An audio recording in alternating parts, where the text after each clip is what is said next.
പരിശുദ്ധ പരമദിവ്യകാരുണ്യത്തിന് നേരവും ആരാധനയും സ്തുതിയും പുകഴ്ചയും ഉണ്ടായിരിക്കട്ടെ. എൻ്റെ പ്രിയപ്പെട്ടവരെ, ആധ്യാത്മിക അനുഭവശാസ്ത്രത്തിലെ അനേകം കാലാവസ്ഥകളുണ്ട്.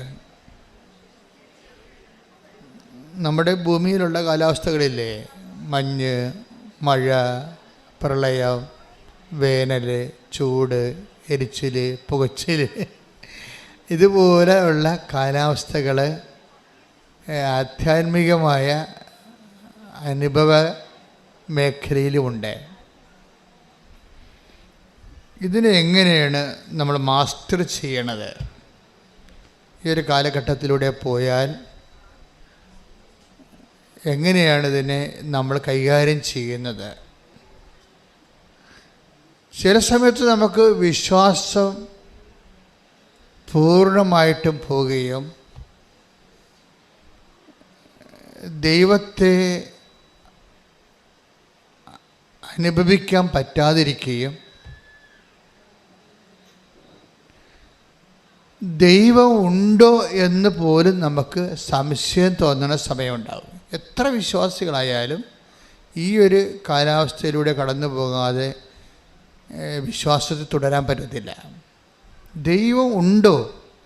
ഇതൊക്കെ ചുമ്മാ പറയണതാണോ? അതൊരു റാഷണലിസ്റ്റുകളുടെ നിഗമനമാണ് ശരി? നമ്മൾക്ക് ഒരു അനുഭവം കിട്ടാത്തിടത്തോളം കാലം നിങ്ങളുടെ ഫെയ്ത്ത് ടെസ്റ്റഡ് അല്ല. ഇപ്പം നമ്മളൊരു എന്തെങ്കിലും സാധനങ്ങൾ, കമ്പനിയിൽ നിന്ന് ഇറക്കുന്ന സാധനങ്ങൾ, ഇലക്ട്രോണിക്സ് ആയാലും, അപ്പോൾ നമ്മളത് വാങ്ങിക്കുമ്പോൾ ഒഫീഷ്യലായിട്ട് അതിൽ ഓതറൈസ്ഡ് ആയിട്ടുള്ള കമ്പനിയാണെങ്കിൽ ടെസ്റ്റഡ് എന്ന് എഴുതിയിട്ടുണ്ടാവും. ബൾബായാലും ശരി, ടോർച്ചായാലും ശരി, അല്ലെങ്കിൽ വേറെ എന്തെങ്കിലും നമ്മൾ ഉപയോഗിക്കുന്ന ചാർജറാ, ടെസ്റ്റഡ് എന്ന് വെച്ച് കഴിഞ്ഞാൽ കമ്പനിയുടെ ഡിപ്പാർട്ട്മെൻറ്റ് ടെസ്റ്റ് ചെയ്തിട്ടുണ്ട്, അതുകൊണ്ട് ഇത് സത്യമാണ്, നിങ്ങൾക്ക് ഉപയോഗിച്ചാൽ മതി, റെഡി ടു യൂസ്. ടെസ്റ്റഡ് എന്ന് വെച്ചാൽ റെഡി ടു യൂസ്, വേറെ പ്രശ്നങ്ങളൊന്നും ഇല്ലെന്നാണ്. നിങ്ങൾക്കൊരു ദൈവാനുഭവം ഇല്ലെങ്കിൽ നിങ്ങൾ ടെസ്റ്റഡ് അല്ല. ഫെയ്ത്ത് ടെസ്റ്റഡ് ഫെയ്ത്ത് ആകുമ്പോൾ നമുക്ക് എന്താ പറയണത്, റിലേ ചെയ്യാൻ പറ്റും. പണ്ട് ഇപ്പോഴൊക്കെ പാലം പണിയെ കണ്ടിട്ടില്ലേ? ഇപ്പോഴൊക്കെ 1000 ടൺ വെയിറ്റുള്ള വണ്ടി കയറിപ്പോകാൻ വേണ്ടി മാത്രം സിമൻറ്റും കമ്പിയും അതിൻ്റെ കേജും അതിൻ്റെ സിമൻറ്റും അതിൻ്റെ കുഴയും ഒക്കെ അതിൻ്റെ ഒരു കിലോനാ മറ്റേ എടുത്ത് കമ്പ്യൂട്ടറിൽ വെച്ച് കൊടുത്തു കഴിഞ്ഞാൽ കമ്പ്യൂട്ടർ ഉടനെ കാണിക്കും ഇത് ഓക്കെയാണ് എന്ന് പറയുന്നത്. പണ്ടങ്ങനെ നമുക്കില്ലായിരുന്നു, അതുകൊണ്ടാണ് പാലങ്ങളൊക്കെ ഒടിഞ്ഞു വീഴണത്. ഇപ്പോൾ എല്ലാം ടെസ്റ്റഡാണ്. കമ്പി കയറ്റി അതിൻ്റെ കോൺക്രീറ്റിൻ്റെ ഒരു കഷ്ണം എടുത്തിട്ട് അവർ ടെസ്റ്റ് ചെയ്ത് നോക്കുമ്പോൾ കമ്പ്യൂട്ടർ കാണിക്കും എത്ര കൊല്ലം വരെ ഈ പാലം നിൽക്കും, എന്തുമാത്രം ടൺ ഭാരങ്ങൾ കയറ്റി ഇറക്കാൻ പറ്റുമെന്നുള്ളതെല്ലാം പാലം പണിയുന്ന മുമ്പ് തന്നെ നമുക്ക് അതിൻ്റെ കുഴയുണ്ടെങ്കിൽ ടെസ്റ്റ് ചെയ്ത് പറയാൻ പറ്റും. പണ്ട് ടെസ്റ്റ് ചെയ്യാൻ പറ്റത്തില്ല. രാജാക്കന്മാരുടെ കാലത്ത് പണിത പാലങ്ങൾ ഇപ്പോഴും നിലനിൽക്കുന്നുണ്ട്. അതെങ്ങനെ ടെസ്റ്റ് ചെയ്തിരിക്കണത്? രാജാക്കന്മാരെല്ലാം ആനകളെ കൊണ്ടാണ് ജീവിക്കണത്. ഇപ്പോൾ തന്നെ ഒരു സ്ഥലം നടത്തിയെടുക്കണത് പിടി നടത്തിയെന്ന് പറയാം. അവർ പിടി നടത്തി വെച്ചാൽ പിടി ആനയെ കൊണ്ട് നടത്തിയാണ് ആന നമ്മളത് നമ്മുടെ ഉടമസ്ഥയിലേക്ക് ആക്കി തീർക്കുന്നത്. ഇപ്പം കരം അടക്കാൻ പറ്റുന്ന രീതിയിലാക്കി അതിനെ പിടി നടത്തിയെന്നാണ് പറയണത്. ഇതുപോലെ തന്നെ പാലത്തിൻ്റെ കാലവും പാലം ആനയെ കയറ്റിയിറക്കും, ഒരാനയെ കയറ്റിയിറക്കും അതിലൂടെ, എന്നിട്ട് മാത്രമേ പിന്നെ രാജാവ് നടക്കത്തുള്ളൂ. ഇപ്പോൾ എഞ്ചിനീയർമാർ അപ്പുറത്തും ഇപ്പുറത്തും ശ്വാസം അടക്കി നിൽക്കും. പാലം പണിത ആൾക്കാർ ആന കയറുമ്പോൾ എങ്ങാനും പാലം ഇടിഞ്ഞെങ്കിൽ അപ്പം തന്നെ വേറെ വിചാരണമൊന്നുമില്ല, എഞ്ചിനീയറിൻ്റെ തല അപ്പം തന്നെ പോകും. ഈ ജനാധിപത്യ കാലമല്ലല്ലോ. പക്ഷേ ആന കയറി ഇറങ്ങിക്കഴിയുമ്പോൾ എൻജിനീയറിനൊരു ശ്വാസം വരും, ടെസ്റ്റഡാണ്. അപ്പം വലിയ വാസകം, കാശ് കിട്ടും, സമ്മാനം കിട്ടും, അങ്ങനെ കുറേ നടപടിയുണ്ട് ടെസ്റ്റഡായ. ഇതുപോലെ നമ്മുടെ ജീവിത പ്രശ്നങ്ങളാകുന്ന ആനകളെ കയറി നിരങ്ങാതെ നമ്മുടെ വിശ്വാസം ടെസ്റ്റ് ചെയ്തതായിട്ട് ദൈവം കണക്കാക്കത്തില്ല. So that is why so many ക്ലേശം, ഒത്തിരി പ്രയാസങ്ങളുള്ളത് അതുകൊണ്ടാണ് നമ്മുടെ ജീവിതത്തിൽ പ്രശ്നങ്ങൾ ഉണ്ടാകുന്നതിൻ്റെ കാരണം നമ്മളെ ടെസ്റ്റ് ചെയ്യാൻ വേണ്ടിയാണ്. ഇത് റിലേറ്റ് ചെയ്യാൻ പറ്റുമോ, ഇനി ദൈവത്തിന് ഇനി ദൈവികമായ പദ്ധതികളുമായിട്ട് മുന്നോട്ട് പോകാൻ നിത്യത വരെ ഈ ആത്മാവിനെ ടെസ്റ്റ് ചെയ്യാൻ പറ്റുമോ. നമ്മുടെ ഒരു ഹ്യൂമൻ സോളെന്ന് പറയും, ഞങ്ങൾക്ക് പഠിക്കുമ്പോൾ ഹ്യൂമൻ സോളിൻ്റെ ഒരു പ്രത്യേകത, ഇത് ദൈവത്തിൻ്റെ മഹത്വത്തിൻ്റെ ഡിഗ്രീസ് ഓഫ് പെർഫെക്ഷൻസിലേക്ക്, ദൈവമഹത്വത്തിൻ്റെ വ്യത്യസ്തങ്ങളായ തലങ്ങളിലേക്ക്, ഉയർന്ന തലങ്ങളിലേക്ക് കൃപയെ ആർജിക്കുന്ന അനുസരിച്ച് ഇതിൻ്റെ ആനന്ദം വർദ്ധിച്ചുകൊണ്ടിരിക്കും. അപ്പോൾ നിത്യ ആനന്ദം നമ്മൾ പൊതുവെ പറഞ്ഞാൽ ഓരോ മനുഷ്യന്മാർ അനുഭവിക്കുന്നത് കൃപയ്ക്ക്, അവർക്ക് ആർജിച്ച കൃപയ്ക്ക് ആനുപാതികമായിട്ടായിരിക്കും. അപ്പോൾ ഭൂമിയിൽ നമ്മുടെ ജീവിതത്തെ സംബന്ധിച്ചിടത്തോളം എന്തുമാത്രം കൃപ നമുക്ക് ആർജിക്കാൻ പറ്റും, അത്രയും ടെസ്റ്റുകളിലൂടെ നമ്മൾ കടന്നു പോകും. ആ ടെസ്റ്റ് പലപ്പോഴും ചില ആൾക്കാർ ടെസ്റ്റ് ഒത്തിരിയേറെ പ്രലോഭിതരാണെങ്കിൽ ടെസ്റ്റിൽ വീഴും പോകും. പ്രലോഭിതരെന്ന് പറയുമ്പോൾ ജഡിക വാസന കൂടുതലുള്ള ആൾക്കാരില്ലേ, ലോകത്ത് തന്നെ ലോകത്തിൻ്റെ ആഗ്രഹങ്ങൾ ഒത്തിരിയുള്ള ആൾക്കാരില്ലേ, അവർ ഒന്നും മുതലാകാത്ത ആൾക്കാർ, അവർ ഓരോരോ സാധനവും മറ്റുള്ളവർക്ക് എന്തെങ്കിലും ഉണ്ടെങ്കിൽ അവരെ നോക്കിയിട്ട് അവരെന്താ ചെയ്യണത് അനുസരിച്ചിട്ട് അവർ മാറി മാറി, ഇപ്പോൾ അവർ ഗ്രാനൈറ്റ് മാറ്റിയിട്ട് മാർബിൾസാ വല്ലതൊക്കെ ഇടുകയാണെങ്കിൽ ഉടനെ അവരാദ്യം ഇത് ചെയ്തിരുന്നത് ഈ ടൈൽസും പൊളിച്ചാണ് അവർ മാർബിൾ ഇട്ടത്. അപ്പോൾ അപ്പുറത്തെ വീട്ടുകാർ മാർബിൾ പൊളിച്ച് ഗ്രാനൈറ്റ് ഇട്ട്, അപ്പോൾ അത് ഇപ്പോൾ ഇവർ ഗ്രാനൈറ്റ് പൊളിക്കാൻ തുടങ്ങി. ഇങ്ങനെ പൊളിച്ചും പണിതും അവർക്കൊന്നും മുതലാകത്തില്ല. അതാണ് ലോകത്തിൻ്റെ ആൾക്കാരെന്ന് പറയണത്. ഓരോരോ ആൾക്കാർ സമൂഹത്തിൽ നിലവാരം ഉണ്ടാക്കാൻ വേണ്ടി ഓരോരോ അഭ്യാസം കാണിക്കും. ഒന്നാം സ്ഥാനത്ത് സമൂഹത്തിൽ അംഗീകാരം കിട്ടാൻ വേണ്ടി പണം കൊണ്ടുള്ള കളികളാണ്. അപ്പോൾ ഈ അംഗീകാരം കിട്ടാൻ വേണ്ടി നിലവിലിരിക്കുന്ന ഓരോ എന്ന് വെച്ച് കഴിഞ്ഞാൽ മറ്റേ ആളെപ്പോലെ അല്ല ഞാൻ ഇത്രയുടെ കേമനാണ്, അത്രേ ഉള്ളൂ. അതാണ് ലോകത്തിൻ്റെ ആൾക്കാരെന്ന് പറയുന്നത്. മറ്റേ ആളെപ്പോലെയല്ല ഞാൻ ഇത്രയോടി കേമനാണ്. അപ്പോൾ അതുകൊണ്ട് ചിലരിങ്ങനെ ജിമിക്കിടും, അപ്പോൾ എല്ലാവരും ജിമിക്കിടും. അപ്പോൾ പറഞ്ഞാൽ ഇപ്പോൾ എല്ലാവരും ഒരുപോലെയാണ്, അതുകൊണ്ട് മേൽക്കാതെ കുത്തിയേക്കാന്ന് വിചാരിക്കും. അങ്ങനെ മേൽക്കാതെ കുത്തും. ഇപ്പോൾ അങ്ങനെയാണ് ഓരോ സാധനങ്ങൾ വരണത്, നമ്മുടെ ഈ ആഡംബരങ്ങൾ വരണത് അങ്ങനെയാണ്. പക്ഷേ മറ്റേ ആൾക്കാരെക്കാൾ മെച്ചമാണ് താനെന്ന് അറിയിച്ചുകൊണ്ട് ഞാൻ അത്ര കുറഞ്ഞ പുള്ളിയല്ല എന്ന് പറഞ്ഞുകൊണ്ട് നമ്മൾ ഈ സെൽഫ് ബൂസ്റ്റ് ചെയ്യും. സെൽഫ് ബൂസ്റ്റിംഗ് എന്ന് വരുമ്പോൾ ഇതിൻ്റെ പ്രശ്നം അപ്പോൾ ഇവർക്ക് ഉണ്ടാകുന്ന പ്രശ്നം എപ്പോഴും അവർ പ്രലോഭനത്തിന് വശംവദരായിക്കൊണ്ടിരിക്കും. പുതിയ പ്രലോഭനങ്ങളുണ്ട്, എന്നിട്ട് പുതിയ നിരാശ ഉണ്ടാകും. അപ്പോൾ so what is happening, we create sufferings. നമ്മൾ തന്നെയാണ് ദൈവഹിതമല്ലാതെ മറ്റുള്ള ആൾക്കാരുടെയൊക്കെ ഒപ്പം നിൽക്കാൻ വേണ്ടി ചക്രശ്വാസം വലിച്ചുകൊണ്ട് പുതിയ ലോണുകൾ, പുതിയ പലിശക്കടങ്ങൾ, ഇങ്ങനെ പുതിയ നരകങ്ങൾ നമ്മൾ സൃഷ്ടിച്ചു കൊണ്ടിരിക്കും. ഇപ്പം നമുക്ക് ഇപ്പം അയൽക്കൂട്ടം തന്നെ ഉണ്ട്. ഒരു അയൽക്കൂട്ടം ഇല്ലാഞ്ഞ സമയത്ത് നമുക്ക് 1000 രൂപയുടെ കടവേ ഉണ്ടായിരുന്നുള്ളൂ. 5 അയൽക്കൂട്ടം ഉള്ളപ്പോൾ ഇപ്പോൾ 5000 രൂപയുടെ കടവായി, ഇല്ലേ? കറക്റ്റല്ലേ? നമുക്കൊരു അയൽക്കൂട്ടം ഇല്ലാഞ്ഞൊരു കാലമുണ്ട്, 2010 കാലം. ആ കാലത്ത് നമുക്ക് ഈ അണ്ണാച്ചിമാരുടെ പലിശക്ക് നമ്മുടെ വീട്ടിൽ പണം വേണോ ഒരു അണ്ണാച്ചിയെ വരത്തുള്ളൂ. അപ്പം അവൻ ചിലപ്പോൾ തന്തക്കൊക്കെ വിളിച്ച്, നമ്മളവരെ തന്തക്ക് വിളിച്ചാൽ മനസ്സിലാകത്തില്ല. കാര്യം അത് തമിഴനായത് കാരണം ഹിന്ദിക്കാരനെ മാർവാടിനെ നമ്മൾ വിളിക്കുമായിരുന്നു തന്തയ്ക്ക് മലയാളത്തിൽ. അപ്പോൾ അത് അവന് മനസ്സിലാകത്തില്ല. അപ്പോൾ അവർക്കറിയാം കുഴിപ്പോയി അണ്ണാച്ചി വന്ന് ബഹളം ഉണ്ടാക്കും, അവൻ്റെ ഭാഷ നമുക്ക് മനസ്സിലാകത്തില്ല, നമ്മൾ തന്തയ്ക്ക് വിളിച്ചാൽ അവൻ കേൾക്കത്തുമില്ല. അപ്പോൾ അങ്ങനെ അഡ്ജസ്റ്റ് ചെയ്ത് പോവുകയായിരുന്നു മാർവാടി ഹിന്ദിക്കാരൊക്കെ ആയിട്ട് പഠിച്ച അഡ്ജസ്റ്റ്. അത് കഴിഞ്ഞപ്പോഴാണ് ഗവൺമെൻറ് അയൽക്കൂട്ടം നമ്മളെ രക്ഷിക്കാൻ വേണ്ടി അയൽക്കൂട്ടം തുടങ്ങിയത്. അയൽക്കൂട്ടം തുടങ്ങിയപ്പോൾ എന്താണ്, അമ്മായിയമ്മയുടെ പേരിൽ ലോണുണ്ട്, മരുമകളുടെ പേരിൽ ലോണുണ്ട്, മരുമകൻ്റെ പേരിൽ ലോണുണ്ട്. എവിടുന്നെല്ലാം ലോൺ കിട്ടാവോ അവിടുന്നെല്ലാം മേടിച്ച് നമ്മൾ ആഘോഷം നടത്തി. ഇപ്പോൾ നമ്മൾ എല്ലായിടത്തും കടമായി. ഇപ്പോൾ കർത്താവിനെ നമ്മൾ കർത്താവിനോട് നമ്മൾ ശണ്ട കൂടിക്കൊണ്ട് നടക്കുകയാണ്. കർത്താവേ 2 കിഡ്നിക്ക് പകരം 4 കിഡ്നി വെച്ച് തന്നേക്കെങ്കിൽ നമുക്ക് കുറച്ച് 2 കൊടുത്ത്. ഇപ്പം ദൈവത്തിനായ പ്രശ്നം, ദൈവം 2 കിഡ്നിയല്ലേ, നമുക്ക് വിൽക്കണമെങ്കിലും 2 ഉള്ളൂ.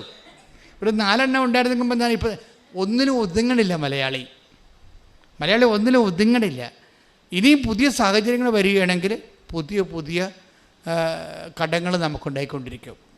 മനുഷ്യന്മാരുടെ ജീവിതം തന്നെ ഈ ജഡീയ വാസനകളെ ഇപ്പം ജഡീയ വാസന പലതിലുണ്ട്. കാറ് ചേഞ്ച് ചെയ്തുകൊണ്ടിരിക്കും, 3 കൊല്ലം കൂടുമ്പോൾ കാറ് ചേഞ്ച് ചെയ്തുകൊണ്ടിരിക്കും. അതുപോലെ തന്നെ അവർ വീട് ചേഞ്ച് ചെയ്തുകൊണ്ടിരിക്കും. അങ്ങനെ ഓരോ സംഭവം അവർ ചേഞ്ച് ചെയ്തുകൊണ്ടിരിക്കും. കാര്യം ചേഞ്ച് ചെയ്തില്ലെങ്കിൽ ഇവർക്ക് ബോറടിക്കും. ജഡിക വാസനയുടെ ഒരു പ്രശ്നം അത് ബോറെന്നുള്ള സംഭവം തന്നെ ഭൗതിക ആസക്തിയുടെ അനുഭവ തരങ്ങളുടെ ഒരു വൊക്കാബുലറിയാണ് ബോറ്. അപ്പം ദൈവം എന്താ ചെയ്തിരിക്കുന്നത് വെച്ച് കഴിഞ്ഞാൽ ഈ മനുഷ്യന്മാരുടെ സൃഷ്ടിച്ചു കഴിഞ്ഞാൽ സ്വാഭാവികമായിട്ട് ഇവൻ ഒന്നുകൊണ്ടും മുതലാകാത്തൊരു മുതലായിട്ട് വരും. ഇവൻ്റെ ഈ ബോറ് മാറ്റാൻ വേണ്ടി ഈശോ പറഞ്ഞു, ഞാനൊരു മരുന്ന് കണ്ടുപിടിച്ചിട്ടുണ്ട്. ഞാൻ തരുന്ന വെള്ളം കുടിച്ചാൽ നിങ്ങൾക്കൊരിക്കലും, അതിനാണ് പരിശുദ്ധാത്മാവെന്ന് പറയുന്നത്. പരിശുദ്ധാത്മാവ് ആ ഒരു സ്പേസിൽ കയറി വന്ന ആളാണ്. മനുഷ്യന്മാർക്ക് ബോറുണ്ടായിട്ട് ഒന്നിലും മുതലാകാതെ, ദൈവത്തെപ്പോലും മുതലാകാതെ ഭൗതിക ആനുകൂല്യം കൈപ്പറ്റാൻ വേണ്ടി ദൈവത്തെ മാക്സിമം യൂട്ടിലൈസ് ചെയ്ത ഒരു ചൂഷണത്തിലേക്ക് മാറുന്ന കാരണം ഈ ആഗ്രഹത്തിൻ്റെ പേരിൽ ഈശോ ആഗ്രഹം അവസാനിപ്പിക്കാൻ വേണ്ടിയാണ് ഈശോ ഞാൻ തരുന്ന വെള്ളം കുടിക്കുന്നവർക്ക്, പരിശുദ്ധാത്മാവ് നൽകുന്നവർക്ക് ഒരിക്കലും ദാഹിക്കത്തില്ലെന്നാണ്. എന്നുവെച്ചാൽ ഉള്ളത് കൊണ്ട് അവർക്ക് നല്ല തൃപ്തി വരും. പൗലോസ് അപ്പോസ്തലൻ പറയും, ഉള്ളത് കൊണ്ടൊക്കെ തൃപ്തിപ്പെടുന്നവർക്ക് മാത്രമേ take the bread of God. 1 തിമോത്തിയോസ് 6:6 ഉള്ളത് കൊണ്ട് തൃപ്തിപ്പെടുന്നവന്, പറഞ്ഞേ, ഉള്ളത് കൊണ്ട് തൃപ്തിപ്പെടുന്നവന് ദൈവഭക്തി വലിയൊരു നേട്ടമാണ്. അപ്പൊ ദൈവഭക്തി കൊണ്ട് നേട്ടം ആർക്കാണ്?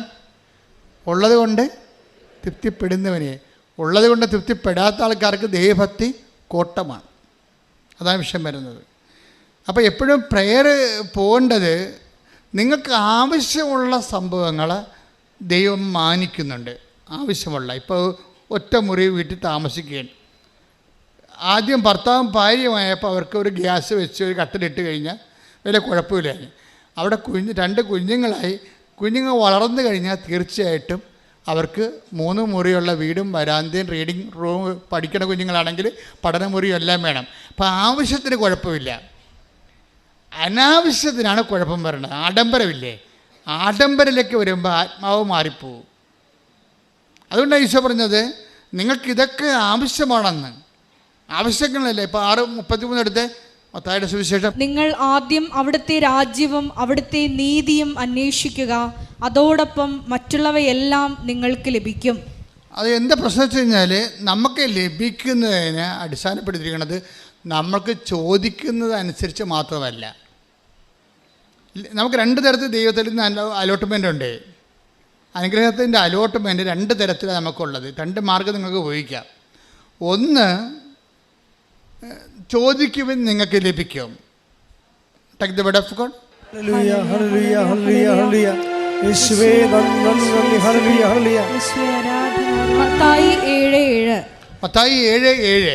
ചോദിക്കുവിൻ നിങ്ങൾക്ക് ലഭിക്കും. പറഞ്ഞേ, ചോദിക്കുവിൻ നിങ്ങൾക്ക് ലഭിക്കും. ചോദിക്കുവിൻ നിങ്ങൾക്ക് ലഭിക്കും. അന്വേഷിക്കുവിൻ നിങ്ങൾ കണ്ടെത്തും. അന്വേഷിക്കുവിൻ നിങ്ങൾ കണ്ടെത്തും. മുട്ടുവിൻ നിങ്ങൾക്ക് തുറന്നു കിട്ടും.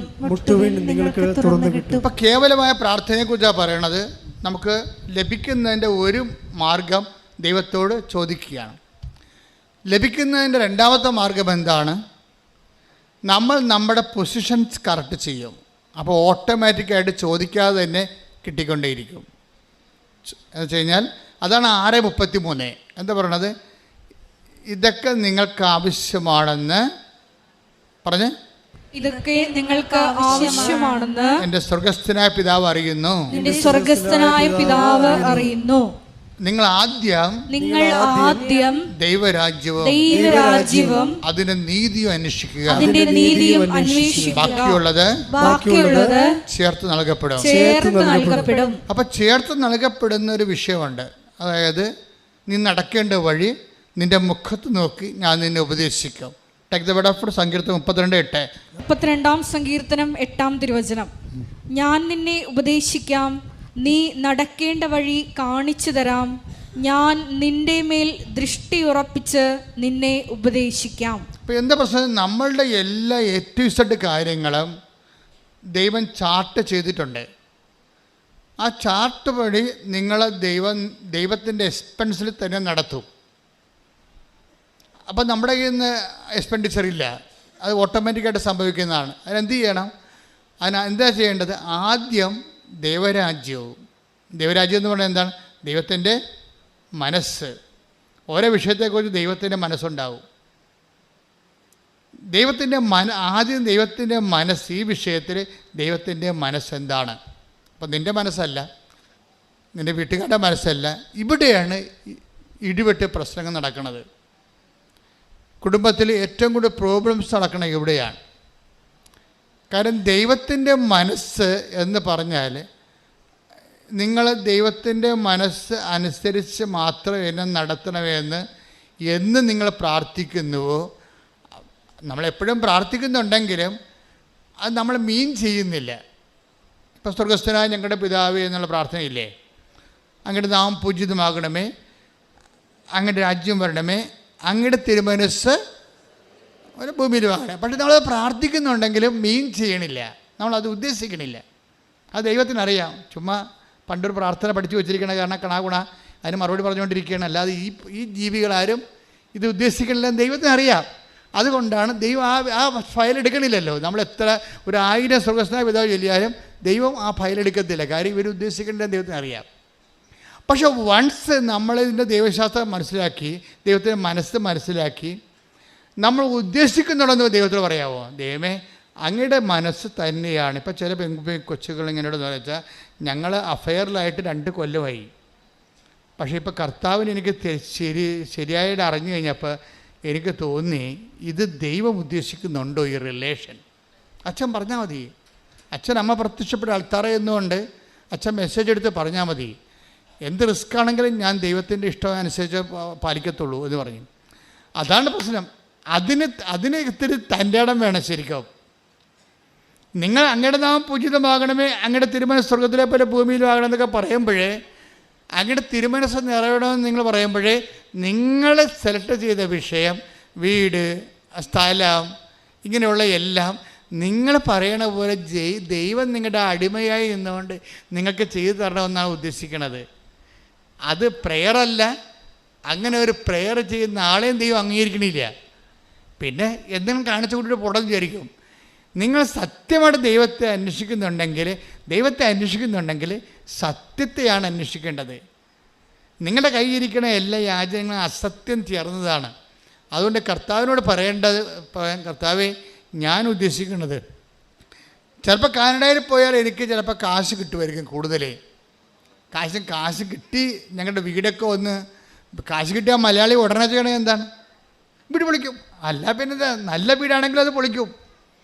കാര്യം വെച്ചാൽ കാനഡയിൽ പോയവരും ഇംഗ്ലണ്ടിൽ പോണവരും ജീവിക്കണം എങ്ങനെയാണെന്ന് മലയാളിക്കറിയാം. ആ രീതി പൊളിച്ചിട്ട് അയൽവാസികൾ എവിടെയാണ് വിദേശത്ത് പോയിരിക്കുന്നത്, വിദേശ പൗരന്മാരെ പോലെ ഈ നാട്ടിൽ ജീവിക്കും. പിന്നെ അവസാനം എഴുതി വെക്കുകയും ചെയ്യും, ബിവെയർ ഓഫ് ഡോഗ്സ്. ഇതിന് വേണ്ടിയാണ് നീ ഉടമ്പടി എടുത്തിരിക്കുന്നത്. എന്തിനാണ്? നാട്ടുകാരെ വീട്ടിൽ കയറ്റാതെ പട്ടി കൊണ്ട് സൂക്ഷിക്കരുതെന്ന് എഴുതി വെക്കാൻ വേണ്ടിയുള്ള അഭ്യാസം. അതും ദൈവത്തിന് അറിയാം. അതുകൊണ്ട് ആദ്യമേ തന്നെ ചെയ്യേണ്ട ഈ സാധനം പൊളിച്ചെഴുത്ത് വേണം ഇവിടെ. എന്താണ്? കർത്താവേ എന്താണെന്നല്ല, എനിക്ക് മര്യാദക്ക് നിൻ്റെ മകനാണ് ഞാൻ എലിക്കുഞ്ഞുമല്ല, ആട്ടിക്കുഞ്ഞുമല്ല, ആനക്കുഞ്ഞുമല്ല. എലിയാണെങ്കിൽ ഞാൻ മാളത്തിൽ താമസിച്ചാൽ മതിയായിരുന്നു, അല്ലേ? ആടാണെങ്കിൽ ഞാൻ ആലയിൽ താമസിച്ചാൽ മതിയായിരുന്നു, ആനയാണെങ്കിൽ ഞാൻ കൊട്ടിൽ താമസിച്ചാൽ മതിയായിരുന്നു. പക്ഷെ ഞാൻ മനുഷ്യനാണ്, നിൻ്റെ മകനാണ്, നിൻ്റെ മകളാണ്, ആ ഒരു മാന്യത ഞാൻ ജീവിക്കണം. അതാണ് നമുക്ക് ആവശ്യമായ സംഭവം. നമ്മളാണെങ്കിൽ കുടിലും ജീവിക്കാൻ ദൈവം ഉദ്ദേശിക്കണില്ല. പക്ഷെ അതല്ല പ്രശ്നം. എന്തുകൊണ്ടാണ് വേസ്റ്റ് റൂംസ് നമ്മുടെ വീടുകളിൽ ഉണ്ടാകണത്? വേസ്റ്റ് റൂംസ്, ആവശ്യമില്ലാത്ത മുറികൾ എന്തിനാണെന്ന് ആർക്കും അറിയാൻ പാടില്ല. മുകളിലൊക്കെ സർവത്ര മുറികളാണ്. എന്തിനാണ്? ആ വീട്ടിൽ അളവില്ല. അവിടെ മക്കളൊക്കെ വിദേശത്ത് വേറെ വീട് വെച്ച് താമസിക്കുകയുണ്ട്, കോടികളുടെ വീട്ടിൽ. അവർ വല്ലപ്പോഴും കൂടെ വരത്തുള്ളൂ, ഇനി വരുവാന്ന് പോലും അറിയാൻ പാടില്ല. അപ്പോൾ അങ്ങനെയൊക്കെയുള്ള സമയത്ത് എവിടെയൊക്കെ ചെറിയ പെശക സംഭവിക്കുന്നുണ്ട്. നമുക്കുള്ള എല്ലാ മണിയും ഇങ്ങനെ, നമുക്കുള്ള സമ്പത്ത് മുഴുവനും, ഇപ്പം ഗവൺമെൻറ് പോലും പട്ടിണിയില്ല. കാര്യം നമുക്കുള്ള സമ്പത്തെല്ലാം സ്വരുക്ക് കൂട്ടിയിട്ട് ഇങ്ങനെ ഡെഡ് മണി ആയിട്ട് നമ്മൾ ഇൻവെസ്റ്റ് ചെയ്തിരിക്കുകയാണ്. അവിടെ രാജ്യത്തിന് വികസനത്തിന് കൊടുക്കണില്ല. അങ്ങനെയൊക്കെ ചെയ്യുമ്പോൾ പുതിയ സാമ്പത്തിക മനോഭാവങ്ങളുടെ പുതിയ സാമൂഹ്യ പാപങ്ങൾ ഉണ്ടാകുന്നുണ്ട്, സോഷ്യൽ സിൻസ്. അതായത് ആർക്കും, അപ്പം അതിൻ്റെ അകത്ത് ഒരു അംശം ഉണ്ടെന്ന് കുറച്ച് ആൾക്കാർക്ക് പണി കിട്ടുന്നതല്ലാതെ ദേശീയമായ നമ്മൾ ദേശത്തോടും നാടിനോടൊക്കെ ചെയ്യുന്ന രീതിയിലുള്ള ഈ നമ്മളുടെ ആളായ്മ വർദ്ധിക്കാൻ വേണ്ടി നമ്മൾ ഡെഡാക്കി കളയുന്ന ദേശത്തിൻ്റെ നാഷണൽ വേസ്റ്റ്, ദേശീയമായിട്ടുള്ള വേസ്റ്റുകൾ, ഇതെല്ലാം ഒരു പാപത്തിൻ്റെ ലെവലിലാണ് ബൈബിൾ കാണുന്നത്. അത് ദേശീയ നഷ്ടം മാത്രമല്ല, സ്വകരാജ്യത്തിൻ്റെ നഷ്ടങ്ങളായിട്ട് വരുന്നത്. നിത്യതയെ അട്ടിമറിക്കുന്ന എല്ലാവിധ ആഗ്രഹങ്ങളെയും നമ്മൾ ദൈവതിരുസന്നിധി വിചാരണ ചെയ്യപ്പെടേണ്ടതാണ്. ഞാൻ പറഞ്ഞു വരുന്നത് എന്താണെന്നറിയാവോ? നിങ്ങളെ സംബന്ധിച്ചിടത്തോളം ഈ ഭൂമിയിലുള്ള ഇപ്പോൾ വരുന്ന മനുഷ്യന്മാരുടെ ഒരു പ്രശ്നം, എല്ലാവരും ഇങ്ങനെ രാജ്യം വിട്ട് പോയിക്കൊണ്ടിരിക്കുകയാണ്. രാജ്യം വിട്ട് പോയിക്കൊണ്ടിരിക്കുന്നവർ അവിടെ സമ്മർദ്ദത്തിലാണ്, ഇവിടെ സമ്മർദ്ദത്തിലാണ്. അപ്പോൾ അസൂയയുടെ പുതിയ രൂപങ്ങൾ നാട്ടിലുണ്ടായിക്കൊണ്ടിരിപ്പുണ്ട്. അസൂയയുടെ, അപ്പോൾ ആരെങ്കിലുമൊക്കെ ഇങ്ങനെ പച്ച പിടിച്ച് വരുമ്പോൾ നമുക്ക് സ്വാഭാവിക അയൽവാസിക്കുണ്ടാകുന്ന, അയാൾ ഉടമ്പടി എടുത്താണെങ്കിലും അസൂയക്ക് പഞ്ഞമൊന്നുമില്ലല്ലോ. അതേ സംഭവം, അസൂയയുടെ പുതിയ രൂപങ്ങൾ വരുന്നുണ്ട്. ഇത് ആധ്യാത്മികതയെ ശരിക്കും ബാധിക്കുന്നുണ്ട്. ഞങ്ങളിലേക്ക് പ്രാർത്ഥനയൊക്കെ കാട്ടുതീയിൽ നമ്മൾ വെഞ്ചരിപ്പ് വെള്ളം ഒഴിക്കണ പോലുള്ള അവസ്ഥയാണ് ഇപ്പോൾ. എന്താ കാര്യം? ജനങ്ങളെ ഗ്രീഡിനെസ് വർദ്ധിക്കുന്നു, ജലസ്യ വർദ്ധിക്കുന്നു. അതുവെച്ച് ദൈവത്തിന് ജനങ്ങളെ സഹായിക്കാൻ പറ്റാത്ത രീതിയിൽ ജനങ്ങൾ മറ്റൊരു രീതിയിലേക്ക് മാറിക്കൊണ്ടിരിക്കുന്നു. ഇങ്ങനെ വരുമ്പോൾ ഉണ്ടാകുന്ന പ്രശ്നം വെച്ച് കഴിഞ്ഞാൽ നിങ്ങൾ ആന്തരിക സമാധാനം നഷ്ടപ്പെടും. അതുകൊണ്ടാണ് ഈശോ പറഞ്ഞത്, ഉള്ളത് കൊണ്ട് തൃപ്തിപ്പെടുന്ന ആൾക്കാർക്ക്, എന്ന് വെച്ചാൽ നിങ്ങൾക്കൊരു മിനിമം. ഇപ്പോൾ ശാന്തകുമാരി എന്ന് പറഞ്ഞൊരു മോള് സാക്ഷ്യം പറഞ്ഞു, കടത്തുരുത്തി എന്ന് 600 മംഗല. ശാന്തകുമാരിയുടെ ഉടമ്പടി പെട്ടെന്ന് കത്തിയത് കത്തിയെന്ന് വെച്ചാൽ ശാന്തകുമാരി അനാവശ്യമായിട്ടൊന്നും ചോദിച്ചിട്ടില്ല. അതാണ് വിഷയം. ശാന്തകുമാരി ഈ പെട്ടെന്ന് കത്തണ ഉടമ്പടിയിലുള്ള പ്രത്യേകത വെച്ചാൽ അതിനകത്ത് അനാവശ്യ കാര്യങ്ങൾ ഉൾപ്പെടുത്താതിരുന്നാൽ, ആഡംബര കാര്യങ്ങൾ ഉൾപ്പെടുത്താതിരുന്നാൽ ഉടമ്പടി പെട്ടെന്ന് കത്തും. കാര്യം എന്താണ്? ഉടമ്പടി വർക്ക് ചെയ്യണത് AI മെത്തേഡിലാണ്. ആർട്ടിഫിഷ്യൽ ഇൻ്റലിജൻസ് ആദ്യം കണ്ടുപിടിച്ചത് എനിക്ക് തോന്നുന്നത് ഇതിൻ്റെ അകത്താണെന്ന് തോന്നുന്നത്. അതായത് ഈ മത്തായിയുടെ 6:33. കാര്യം നിങ്ങൾ ആദ്യം ദൈവരാജ്യത്തെയും അതിന് നീതിയെയും കുറിച്ച് അന്വേഷിച്ച് കഴിഞ്ഞാൽ ബാക്കിയുള്ളതെല്ലാം ഓട്ടോമാറ്റിക്കായിട്ടാണ് സംഭവം വർക്ക് ചെയ്യണത്. അതിനുവേണ്ടി പ്രത്യേകം വർക്ക് ചെയ്യേണ്ട കാര്യമില്ല. It is programmed. നിങ്ങൾ വീട് വേണം, കാറ് വേണം, മക്കളെ ഇംഗ്ലീഷ് മീഡിയം പഠിപ്പിക്കണമെന്ന് പ്രത്യേകം ഇനം തിരിച്ച് ദൈവത്തോട് പറയേണ്ട ആവശ്യമില്ല. എന്താണ്? ആദ്യം നിങ്ങൾ ദൈവരാജ്യത്തെയും അതിൻ്റെ നീതിയെയും കുറിച്ച് അന്വേഷിച്ചിട്ടുണ്ട്, ലൈഫൊന്ന് പ്രോഗ്രാം ചെയ്താൽ മതി. അപ്പോൾ ആർട്ടിഫിഷ്യൽ ഇൻ്റലിജൻസിൻ്റെ പ്രവർത്തനം പോലെ ഓട്ടോമാറ്റിക്കായിട്ട് നിങ്ങളുടെ ആവശ്യങ്ങൾ ദൈവം ആവശ്യമുള്ള സ്ഥലത്ത് കൊണ്ടുപോവുകയും നിറവേറ്റുകയും ചെയ്യും. അതാണ് ഈശോ പറഞ്ഞത്, നിങ്ങൾ ആദ്യം ദൈവരാജ്യത്തെക്കുറിച്ച് അന്വേഷിക്കണം, ബാക്കിയുള്ളത് ഓട്ടോമാറ്റിക്കാണെന്ന്. ശ്രുതിക്കട്ടെ. ഹല്ലേലൂയ.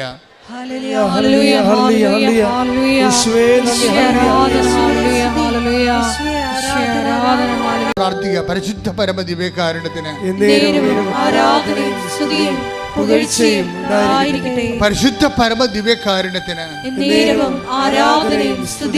പുകഴ്ചയും ഉണ്ടായിരിക്കട്ടെ. പ്രാർത്ഥിക്കുക. കർത്താവേ, കർത്താവേ, അങ്ങയുടെ വചനങ്ങള് ജീവിതബന്ധിയായി അങ്ങ് നൽകുമ്പോഴ് അത് അംഗീകരിക്കുവാനും നടപ്പിൽ വരുത്തുവാനും ദൈവ പൈതലിന്റെ സ്വർഗീയ വാഗ്ദാനങ്ങൾക്ക് അർഹനാകുവാനും എന്നെ അഭിഷേകം ചെയ്യണമേ.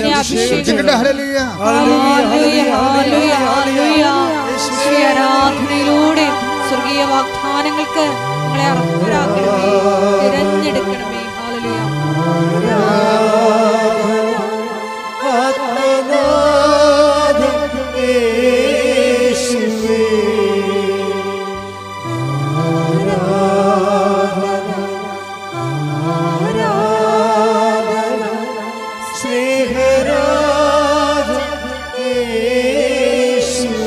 പരിശുദ്ധ പരമദിവ്യകാരുണ്യത്തിന് ആരാധനയും സ്തുതിയും പുകഴ്ചയും ഉണ്ടായിരിക്കട്ടെ. എൻ്റെ പ്രിയപ്പെട്ട ശാന്തകുമാരിയുടെ പ്രശ്നം എന്താണെന്നറിയാവോ?